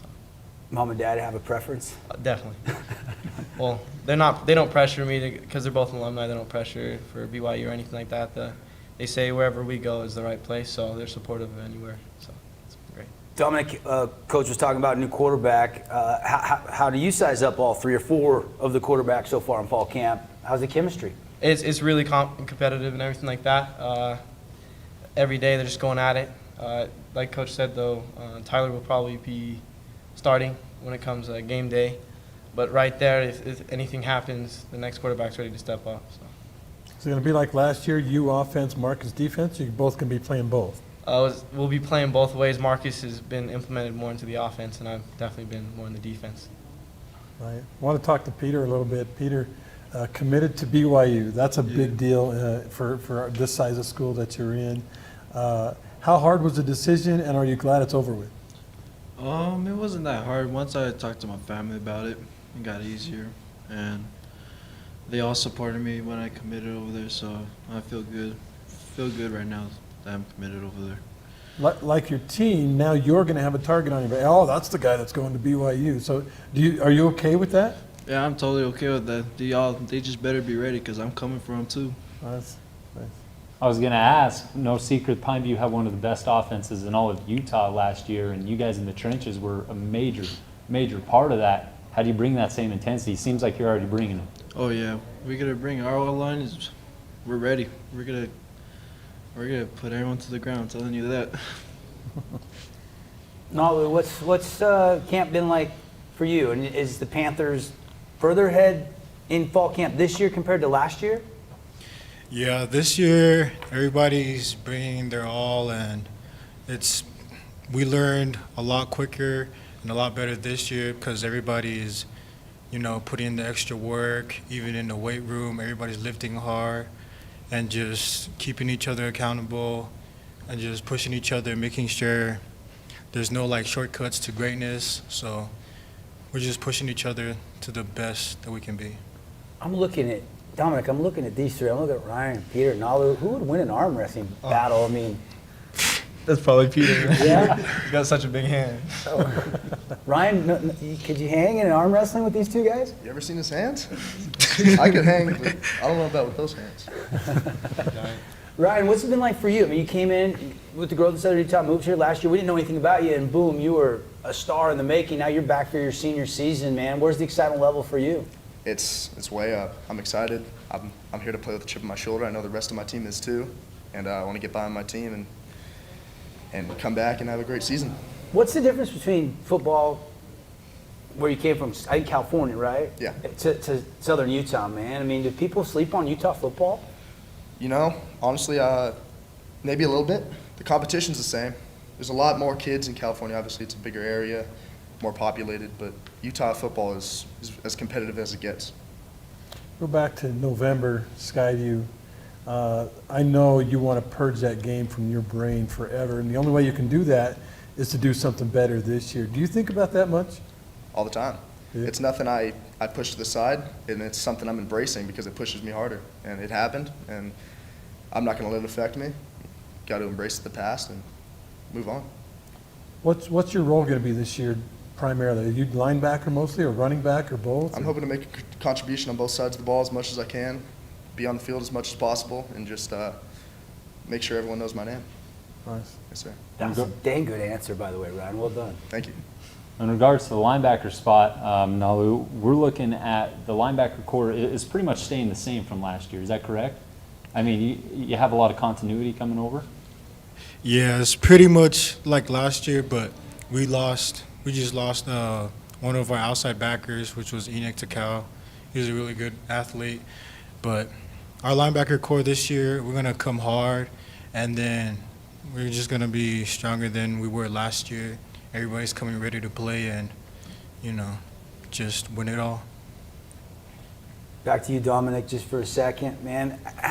What's the practices like? Is it changed from last year at all? And is Coach Croton putting in some new schemes offensively, or are you guys running pretty much the same stuff as last year? Mostly at the beginning of each season, it's usually the same stuff. Everyone's kind of need to understand the playbook and everything, especially with the new quarterbacks.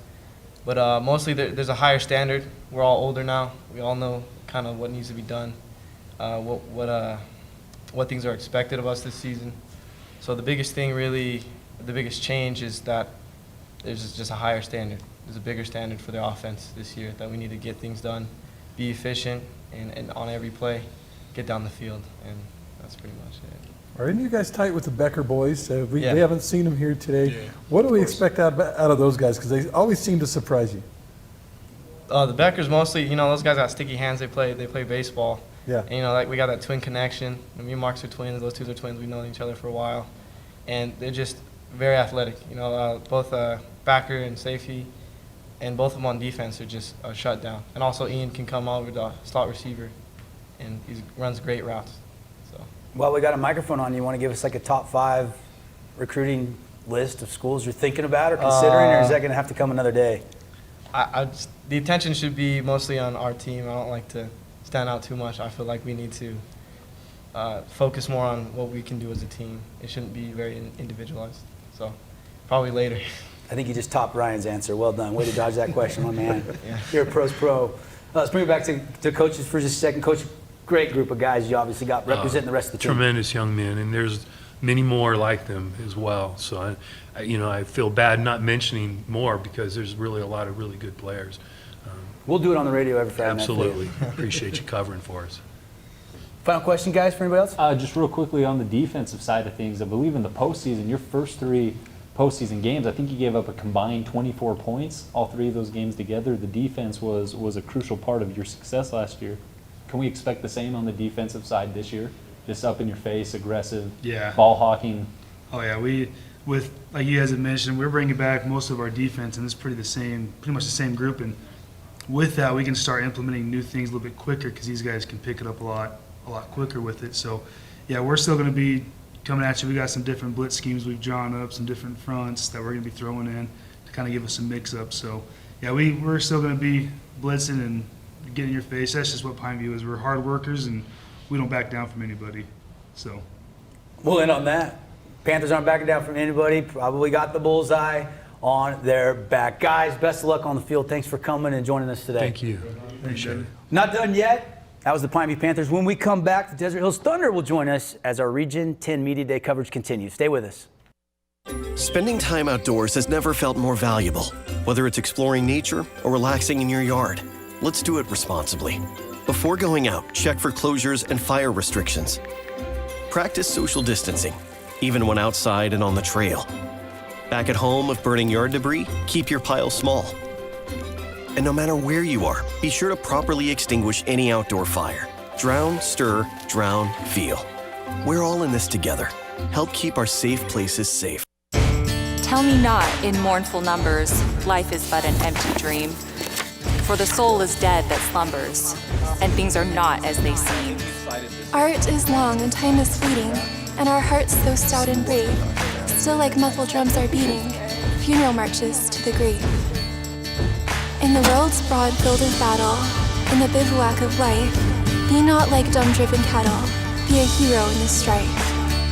Lives of great men all remind us that our lives can be sublime, and departing, leave behind us footprints on the sands of time. Footprints that perhaps another, sailing over life's solemn main, a forlorn and shipwrecked brother, seeing, shall take heart again. Let us then be up and doing, with a heart for any fate. Still achieving, still pursuing, learn to labor and to wait. I take the road less traveled, run free, unwind, unravel someplace outside with lots to do. Green trees, red rocks, and don't forget that blue sky. The sunshine shining, sunshine pouring on me. Think I might just stay a while. Say hooray all day because the sun is gonna shine on me. Sun is gonna shine on me.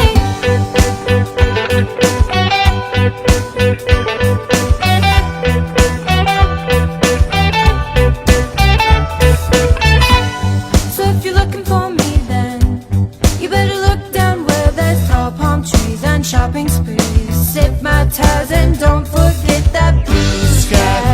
sunshine, shining sunshine, pouring on me. Think I might just stay a while. Say hooray all day because the sun is gonna shine on me. Sun is gonna shine on me. Sun's gonna shine on me.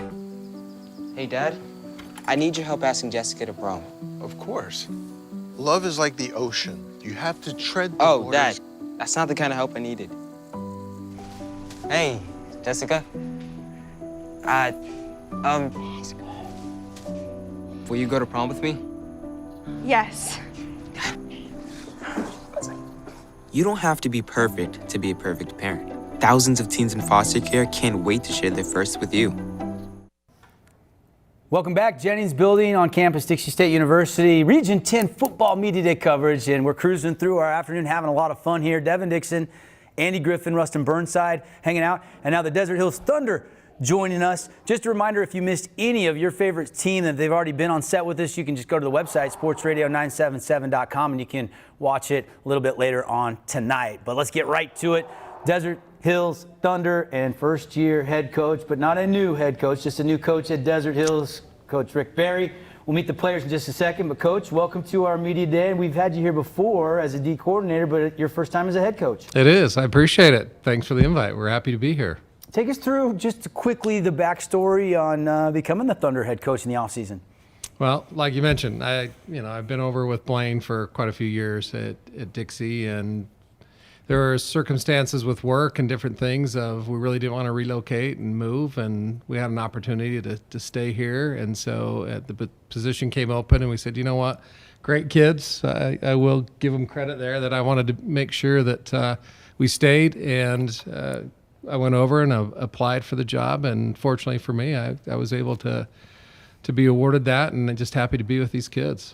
Take us through the offseason. What did you try to do and implement? What camps did you go to? And give us kind of a preview of how they're looking on the field. Yeah, everything's new. Obviously, for these guys, you go from a system that they're used to the last 3 years under Coach Murdoch and, something completely new, both from the offensive and defensive standpoint. So a lot of our stuff this year has just been implementing and terminology, getting them up to speed of what we run, formations, how we call it, how we want to accomplish that. So that's been really the biggest emphasis in summer. And, we had a summer camp with Dixie and Crimson, which was great. Gave us an opportunity to really work within the region. Went to a few 7-on-7s, did very well there. And I think that was really help for Noah and his receivers to get some timing and the DBs to get some reps on the back end. So we had a good summer. First of all, Rick, it's weird to not see you in blue and white. That's Black what and everybody gold says. looks good on you, but it's just a little bit different. You were general manager in baseball for the Orem Owls, right? Correct. How does that factor into all this and what you're doing? I mean, you got a lot of balls in the air, Rick. Yeah, I've got some, different shaped ones going on and things. But yeah, I had a nice run up there with the Orem Owls. We were part of the Angels organization. Thoroughly enjoyed that. People I worked with were great. They gave me the freedom to come back and forth and to still coach and do the things I wanted to do. And with them relocating to northern Colorado, really didn't want to commute at that time back and forth, which I did for quite a while, and I still help them out on some things. So, yeah, I got my hands in a couple of sports. Obviously, with you taking the job, that means some new coaches. I know there's some coaches back, but and I'm sure some people are interested in how you built your staff. One of the things I really want to do is keep a lot of familiar faces around for the kids, So I would say probably 80% of the staff I retained. And then brought a few, Sam Stevens came over from Dixie and Jim Eggleston came over from Dixie with me. Those are two great additions that will give us a lot of experience and help implement what we want to. So, those couple, and then Tony Polu, came back. Glad to have him. He's awesome and really good with the kids. So 3 new additions there, and then we kind of filled in with the rest of the staff that was remaining from last year. We've seen coaches move before from high school to high school, but not very often do we see a coach move from region to region in particular, like it's already been discussed. What are some of the things that you try to take with you, and what are some of the things that you leave as is when you enter a new school such as Desert Hills?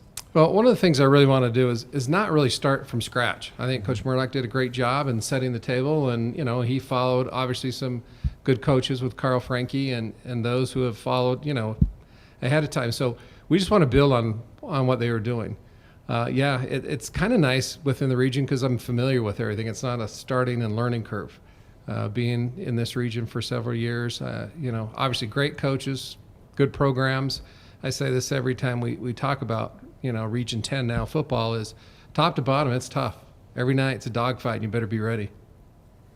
But, you can have great coaches, best coaches in the world, but you still got to have athletes. You still got to have players. Rick, how are you set up? Do you feel like that the cupboards are pretty full with you taking over? Yeah, I feel really good about what we have coming back. Obviously these 5 to the left of me are, the senior captains who have done a great job in leadership and set the bar very high for the kids that are going to follow behind them. One of the things we talked about of becoming a leader for Desert Hills football was multiple things. We need to be a great student athlete. We need to be in the weight room, and we need to lead by example and not just be there and talk a good talk. But these guys have all been great student athletes, can't ask for anything more. So their leadership, what's really going to build the program within. Let's meet those players, and then we'll circle back for some more questions with Coach Barry in just a second. But representing the rest of the Thunder team that's not here, we got Austin Turnbow, McGuire May, Jake Wilson, Dawson Bundy, and Eric Olson. And McGuire, you're right here by Coach, so we'll start with you. Talk about, I guess, from a player's perspective, what's different from last year to this year and all the new terminology and all the new schemes that come with the new staff.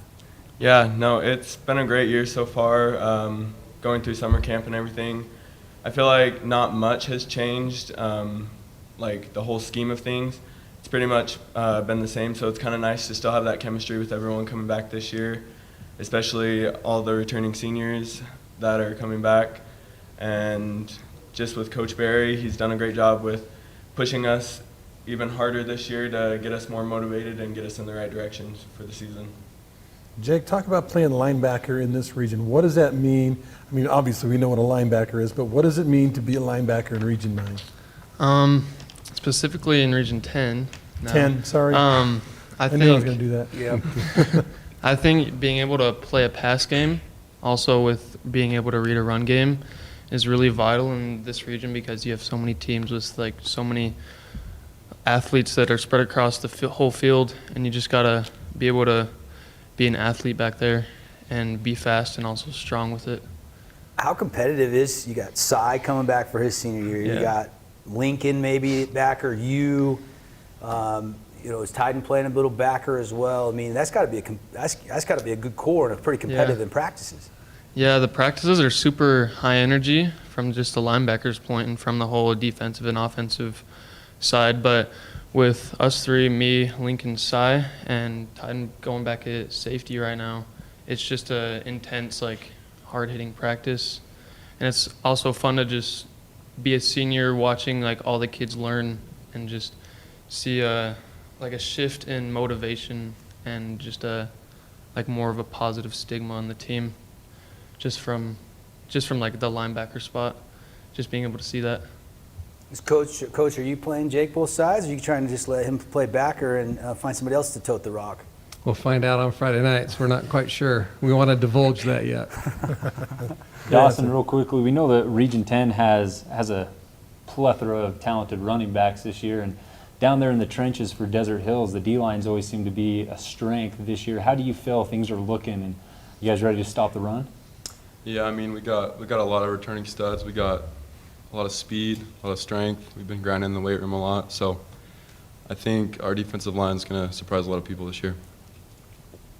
Austin, what's it going to be like playing without Braxton, man? I mean, you don't have your brother anymore. You got to represent the Turnbow name by yourself. I was just talking to him just barely, and he was talking about Honduras and how much he's loving it right now, but I got Tyden now, so Tyden's a huge filler for it, and it's super nice to get to know him and to get to know what he brings to the table, but he's such an athlete, and I'm excited for him. A lot of people are going to put a bullseye on you. They're going to have to slow you down. What's the new offense under Coach Eggleston looking like, and is it, a lot of different routes than you had last year as far as the passing game is concerned? Different routes, I wouldn't say no, but I would say the receivers this year, that I'm not the only threat that people are going to having to worry about this year. And think about what I love about Coach Eggs is he demands perfect. And if you don't give him perfect, then well, then you're going to get chewed out for it. And so this year, it's legit just perfect on everything on the receiver part, and I ain't the only threat this year. One of the forgotten positions, it seems like in modern football, is the tight end. You got a tight end down there at the end. I played a little tight end when I was younger, believe it or not. I love that position. How important is that to you, Eric, and how important is it to the team, Coach? Well, that's going to give a different element. This is going to be a tough matchup for people. You know, Eric's very athletic. He's got great speed, and obviously the height that goes with it. And he's a competitor. You know, he's worked really hard in the weight room and got himself in great shape. And so he's going to be a tough matchup. You know, we're going to put him in some positions that will challenge some people and in coverage and different things. So he's going to be an important weapon for us. Eric, talk about playing tight end. I love it. It's great. I get to be down in the trenches and help out the linemen. I get to go out and run routes like I love to do. And I believe that with all the threats we have at wide receiver and with Noah returning and really understanding the concepts of what we're trying to do and who to hit, I think we're going to be tough to beat with all the threats we have on the outside and at the slot position. Then it makes it even harder when we can bring myself and even Brody down into tight end and run all sorts of different formations. It'll be hard to pick up what's coming at you if you can do 4 different things out of the same formation. Sometimes the tight end is kind of like the safety valve. Like when he can't find anybody else, you need to be there in the middle boxing some guy out and making sure you get that tough 8-yard completion. Is that kind of how you look at it? Yeah. I run a lot of short routes, a lot of stuff to just get us first downs and keep us moving. Coach, you schemed for Noah Fui, as I call him, last year. Now you're coaching him and Coach Eggs. What do you like? Is it nice to have a quarterback controversy or a heated battle in fall camp? He's your clear-cut starter. Well, he's a clear cut. You know, obviously you like to have competition, but Noah has embraced that. He's worked hard in the weight room as well. He's got bigger and stronger. He's embraced the offense, and, you know, he's getting a lot more comfortable, and that's what I've seen from the very beginning. You know, he's really doing a better job on his reads and, you know, transitioning from one to the other and progressing on those reads. So I think that experience that he had last year is huge and will pay off big this year. Speaking of that in particular, going back to you, McGuire, you're transitioning from guard to center, correct? Yeah. How has that transition been for you, and what's your relationship with the quarterback? Yeah, it's been really good this year. It's kind of a little different switching from guard to center just because now I have to snap the ball and worry about a couple more things. But no, it's been really good. Me and Noah have had a lot of time over the summer to really strengthen our chemistry, and so I'm excited for this year to be up there with him. Are you long snapping too? No. No, okay. Thank goodness. A little less pressure. Yeah. We've talked a little bit about the offense and defense, but Austin, special teams. How's special teams looking so far in fall camp, getting ready for this first game this Friday? We're looking awesome. His punt return, that's starting D, and then punt, we got Cyrus Polu. He's got a leg that no one knew had, but so we're looking good for special teams, really good. Coach, you got a reliable kicker. You're not going to go for 2 all season? It depends on who makes the call. You know, we'll see. Yeah, being a defensive guy, you know how I lean towards. So we'll see who wins the battle. Got about 2 minutes left. Desert Hills Thunder here with this. Coach, how's the secondary looking? I know defense. You take a lot of pride in that whole unit, but how's the secondary look?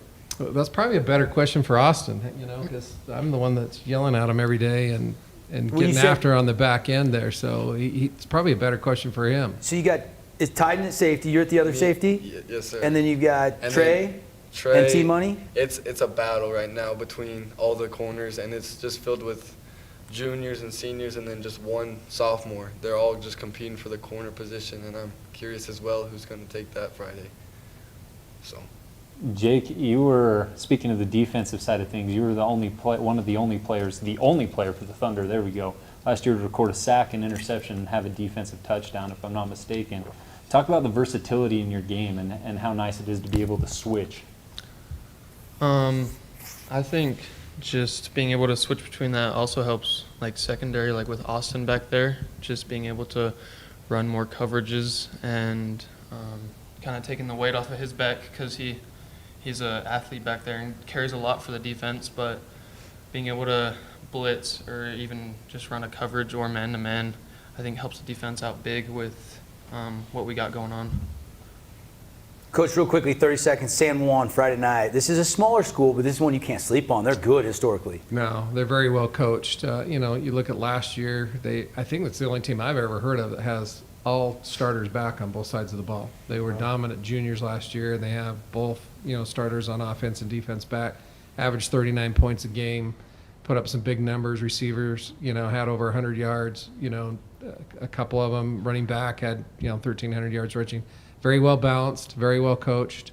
Yeah, you cannot overlook them. You know, like I said, when the team scores almost 40 points a game, and they've got everybody coming back, yeah, we'll be ready to play. Friday night, first game for the Thunder, San Juan, a couple other preseason games, and then region play gets going in a couple of weeks. Coach, guys, best of luck on the field. Thanks for stopping by. Take a break, come back. One team left, the Crimson Cliffs Mustangs, and then we'll have our preseason coaches and media combined poll and some awards. So stick around. We'll be right back. 1, 2, 3, 4. 0.52 kilograms. This graph is square. Pretty close.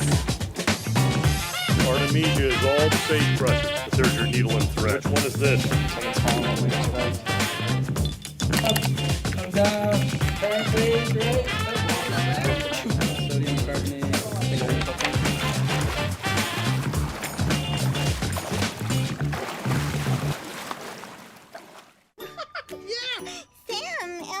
Oh, hey, Julia. Are you ready to play band with us? I'm going to play my clarinet. And Elmo's going to play his drum. Drum loud. Oh, well, you know what to do, Julia. Julia knows. With Julia's autism, loud sounds can be too much. But she still loves to make music. Play band. Early screening for autism can make a lifetime of difference. Find out more at screenforautism.org. Beyond the park you know, exists a world you don't.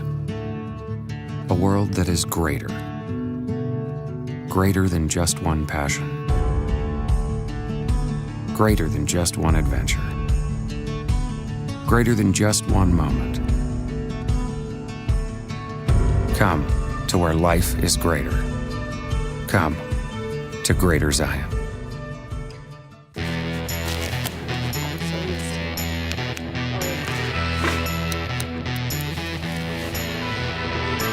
Here's your baby. Okay. No, I'm not breathing. 1, 2, 5.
After you joined our family, it was like, I really do feel complete now.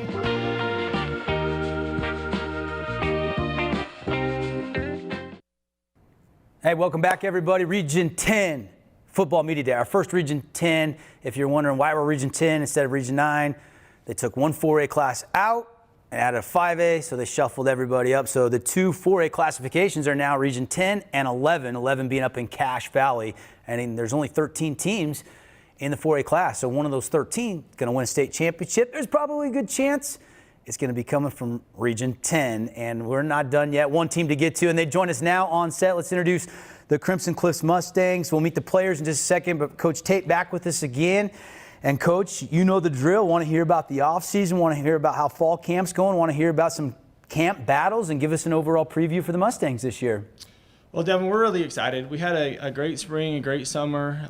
We have 35-ish seniors on the team now, and it's really our first year where we feel like we have a whole roster. And so it's been exciting to see the competition. It's been exciting to see us come together as a team, and we're really excited for what's to come. Some battles in fall camp playing out. I mean, is the quarterback solidified yet, or is that still a battle that's ongoing? Well, I don't know that it's ever going to be not a competition. You know, we really want to make sure that everybody's fighting for their spot so that no one feels complacent and everyone's still trying to earn it. But Chase is going to be our starting quarterback, and we look forward to him to lead us offensively. You know, ever since he was a little sophomore out there, he's been battling and doing his job for us. But still, Barvin is another great quarterback for us that we'll look to him in the future, and if anything happens to Chase. Tell us a little bit about what you've learned as you're a relative new coach.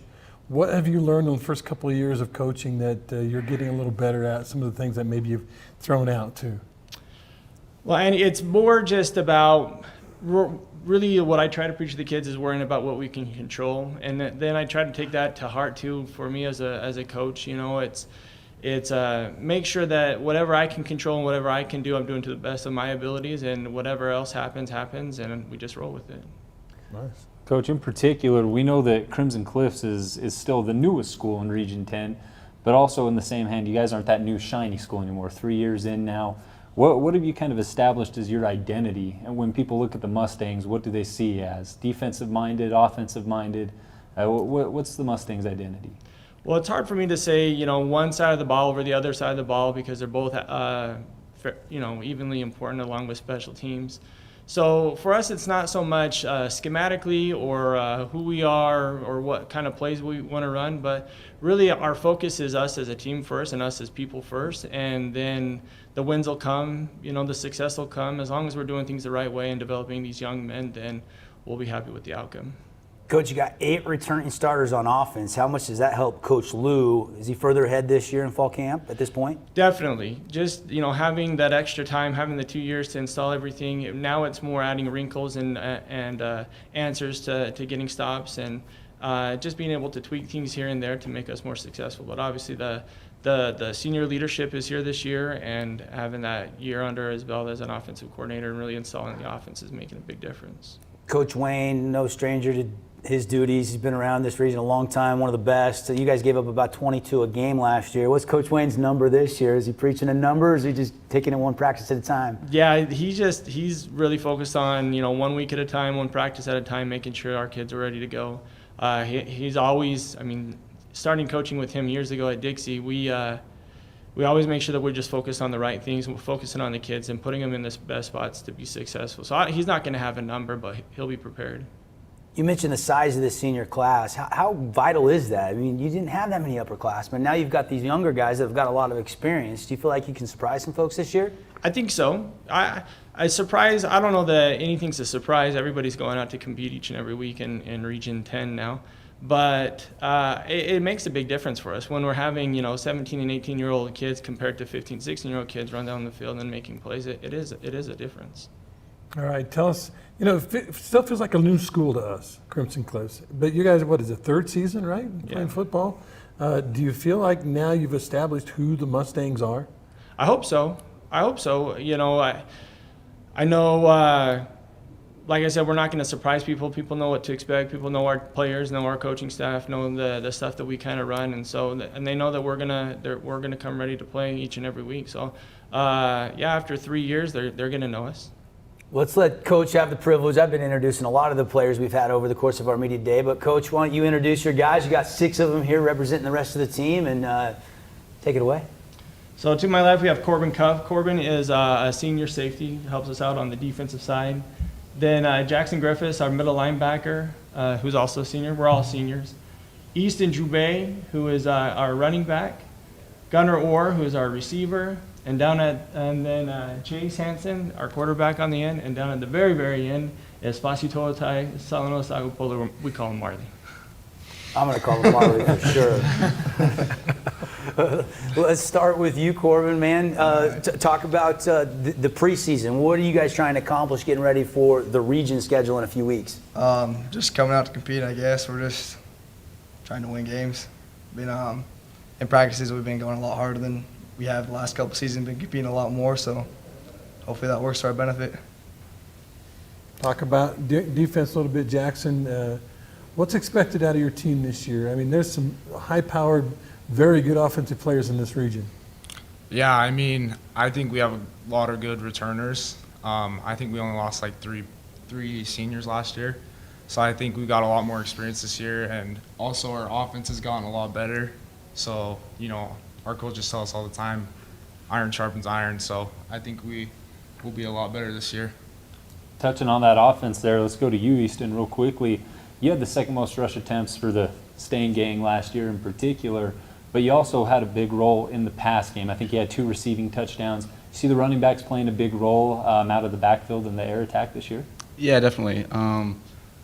We kind of implemented a lot more screen plays and bubble routes, but if we can get our backs the ball outside, I think we can do a lot of damage and have some fun. Easton, how's the O-line look? Good. They're looking pretty good. Lost one big guy, big loss, but we can bounce back, and I think we can be great.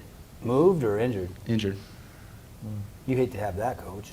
Yeah, it was a tough situation. Cameron Smithson, our starting center, he started as a sophomore, and we went through all the growing pains. We were excited to have him and his leadership and his strength on the O-line, and he got rolled up in practice and blew out his knee. But he's still with us. He's still there to support us, and he's still going to lead us as well.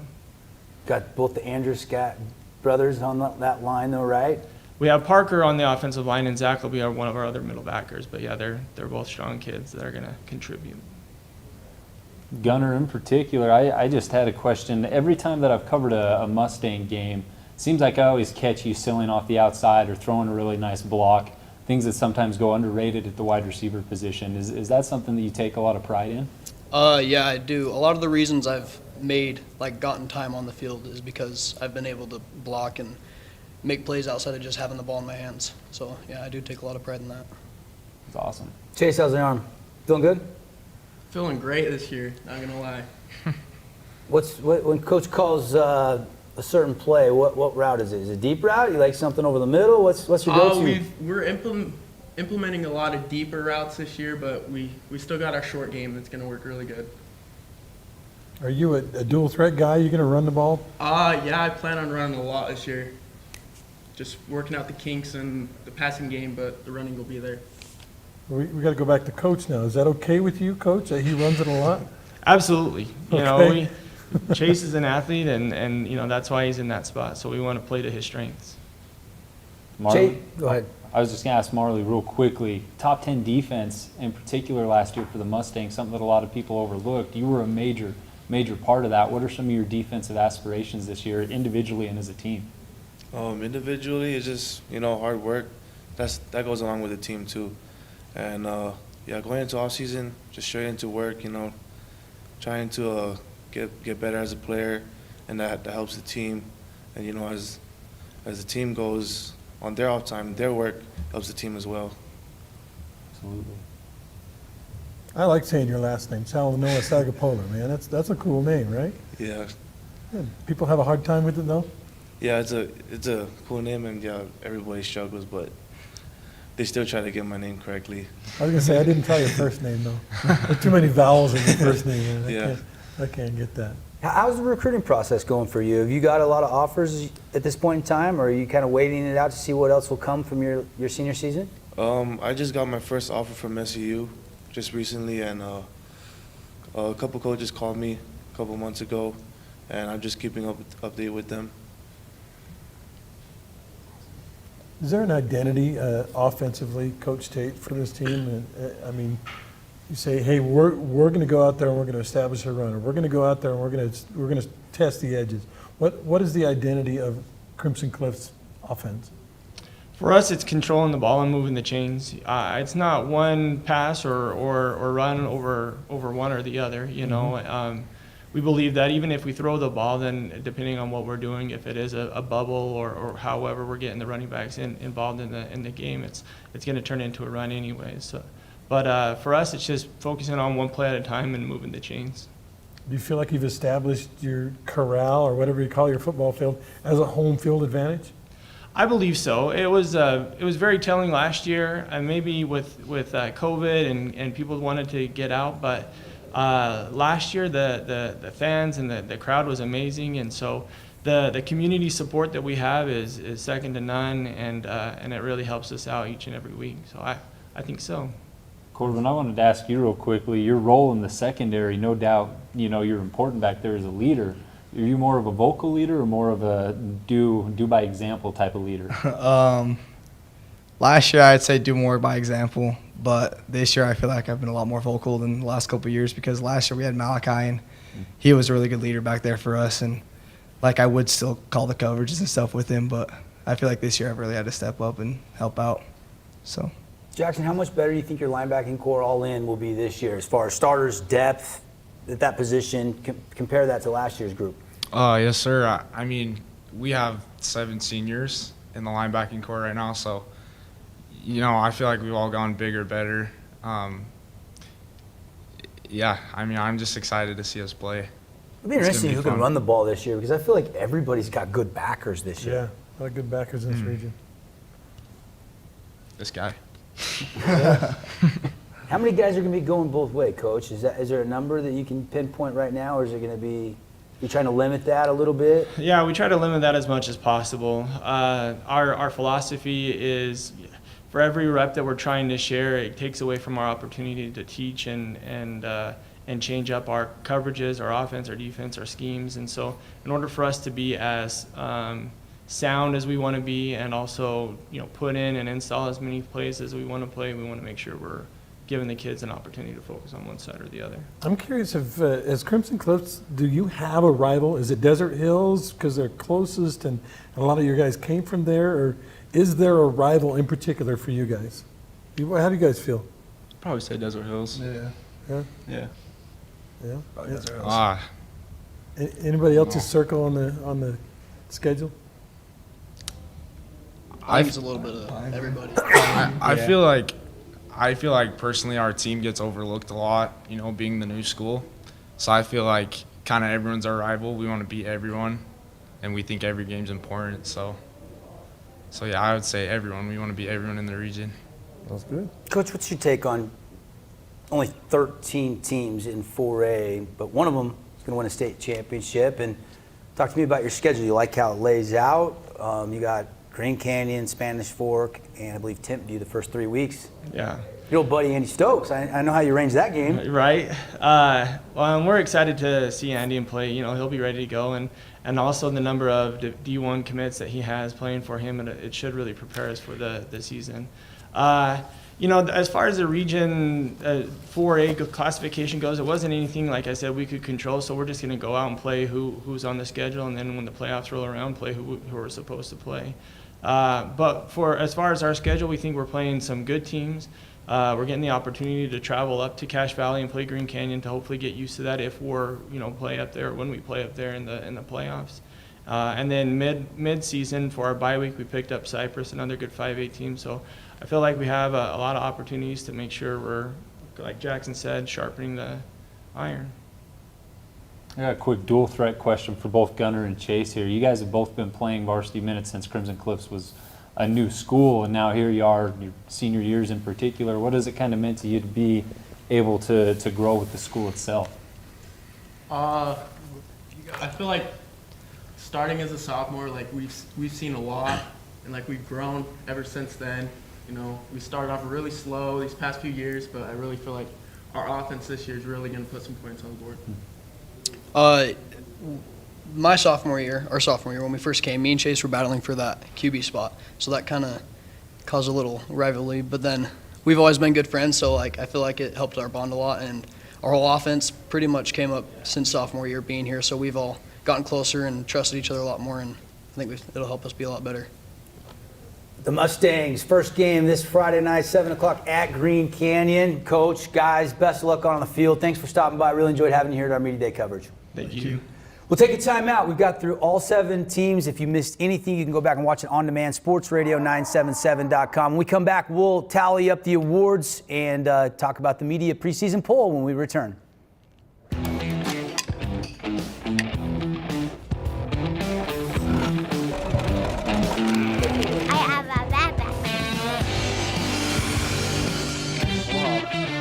请所有的同学回到座位哈。3。Get our career. And there's the bottom. Does this one have more water? Can you tell me why? Careful. I take the road less traveled, run free, unwind, unravel someplace outside with lots to do. Green trees, red rocks, and don't forget that blue sky. The sunshine shining, sunshine pouring on me. Think I might just stay a while. Say hooray all day because the sun is gonna shine on me. Sun is gonna shine on me. Sun's gonna shine on me. 1, 2, 3, 4. 0.52 kilograms. This graph is square. Pretty close. Artemisia is all the sage brushes, but there's your needle and thread. Which one is this? Come down. Turn, please, right? Sodium carbonate.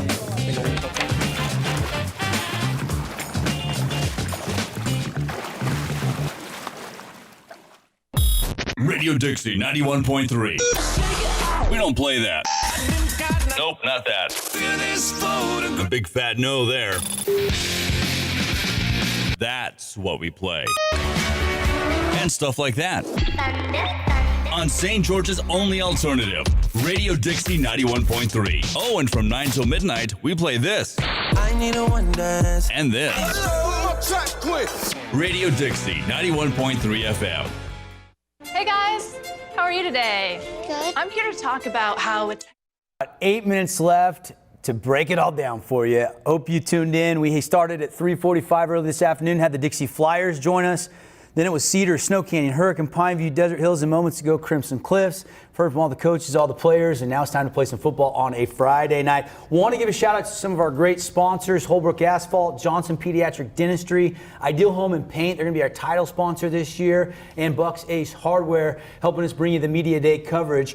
Andy is finishing up with some of the preseason voting. In the meantime, let me bring in Rustin here. Rustin, what stood out to you? Maybe a certain quote or a certain team or a certain player said this. Was there anything that really stood out to you today in our coverage of all 7 teams? Well, I think the first thing, Double D in particular, is the fact that it's so exciting to hear from everybody. I mean, it doesn't matter if you're projected to be the number 1 team or the bottom team. Everybody has such high expectations and high hopes and things that they're trying to accomplish. And for really today, the one thing that really kind of burned my memory was Peter Falanico on the Pineview offensive line when he said, it doesn't matter who you are, we're coming for you, we're ready. And that's kind of the mindset you expect from a team that's projected to be number 1. But the Panthers definitely had that aura about them, not cocky or overconfident, but very, very trusting in their own abilities. So when he said that, that's something that sticks with you. But I love being able to hear how excited every single team is, and everyone's ready from 1 all the way to 7.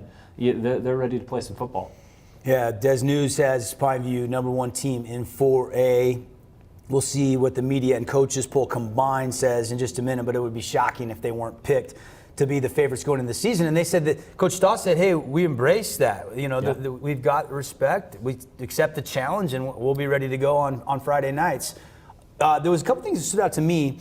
One, I feel like Dixie has a little more depth because they had to play so many players last year. Bronson Barbin feels like the premier quarterback coming back in the region. That'll be fun. I feel like there was just a sneaky sense of confidence out of Cedar today. I felt like, his top 11 on both sides of the ball, he was ready to put up against anybody, no matter where they played it. They have 5 games on the road in a row. That's a tall order. I feel like Snow Canyon, yes, Tyden Morris moved across town. He'll play for Desert Hills, but I feel like there's still plenty of talent over there. And then there was really cool things out of Hurricane, Crimson moments ago, and Desert Hills. Desert Hills could surprise some people. Coach Barry's a really good coach, but they finished 5th last year. I don't expect them to finish 5th this year. Let's see where they were picked as we bring back in AG. Good to be here. Been hurriedly doing some math, and I think we got it all together. I might have to do some corrections later, but here's how it's sorted out. Not surprisingly, Pineview picked to win Region 9. Out of 13 first place votes, they got 10 though. So there were 13, they got 11. So 11 out of 13 first place votes for Pineview, a total of 82 points. Number 2 pick from, these are coaches and media, Dixie High picked to finish second with 65 total points. They did receive 1 first place vote. And then third, Desert Hills picked to finish third. Any surprise on the top 3, guys? Not necessarily. I mean, well, I'm really interested to see the battle between Dixie and Desert Hills because I feel that's one of the things that could go either way. Dixie bringing back that experienced quarterback in Bronson Barban, who was number 3 in all of 4A in passing yards last year. That's going to be pivotal to Dixie having that quarterback continuity. But then again, Desert Hills has Fui, revamped defense. They're very confident in their secondary. I think those could go either way between Dixie and the Thunder. Here's the honest truth. There's Pineview and everybody shuffling behind them. I don't know how it's going to play out. I don't know how you in the preseason predict when Snow Canyon plays Desert Hills and when Dixie plays Crimson. I mean, all of these teams, I think, are going to bring it. I think we're going to have some really hotly contested games. And I mean, Pineview has the best chance to go undefeated, but still a tall order. But they've done it 2 years in a row, guys. They have went undefeated 2 years in a row.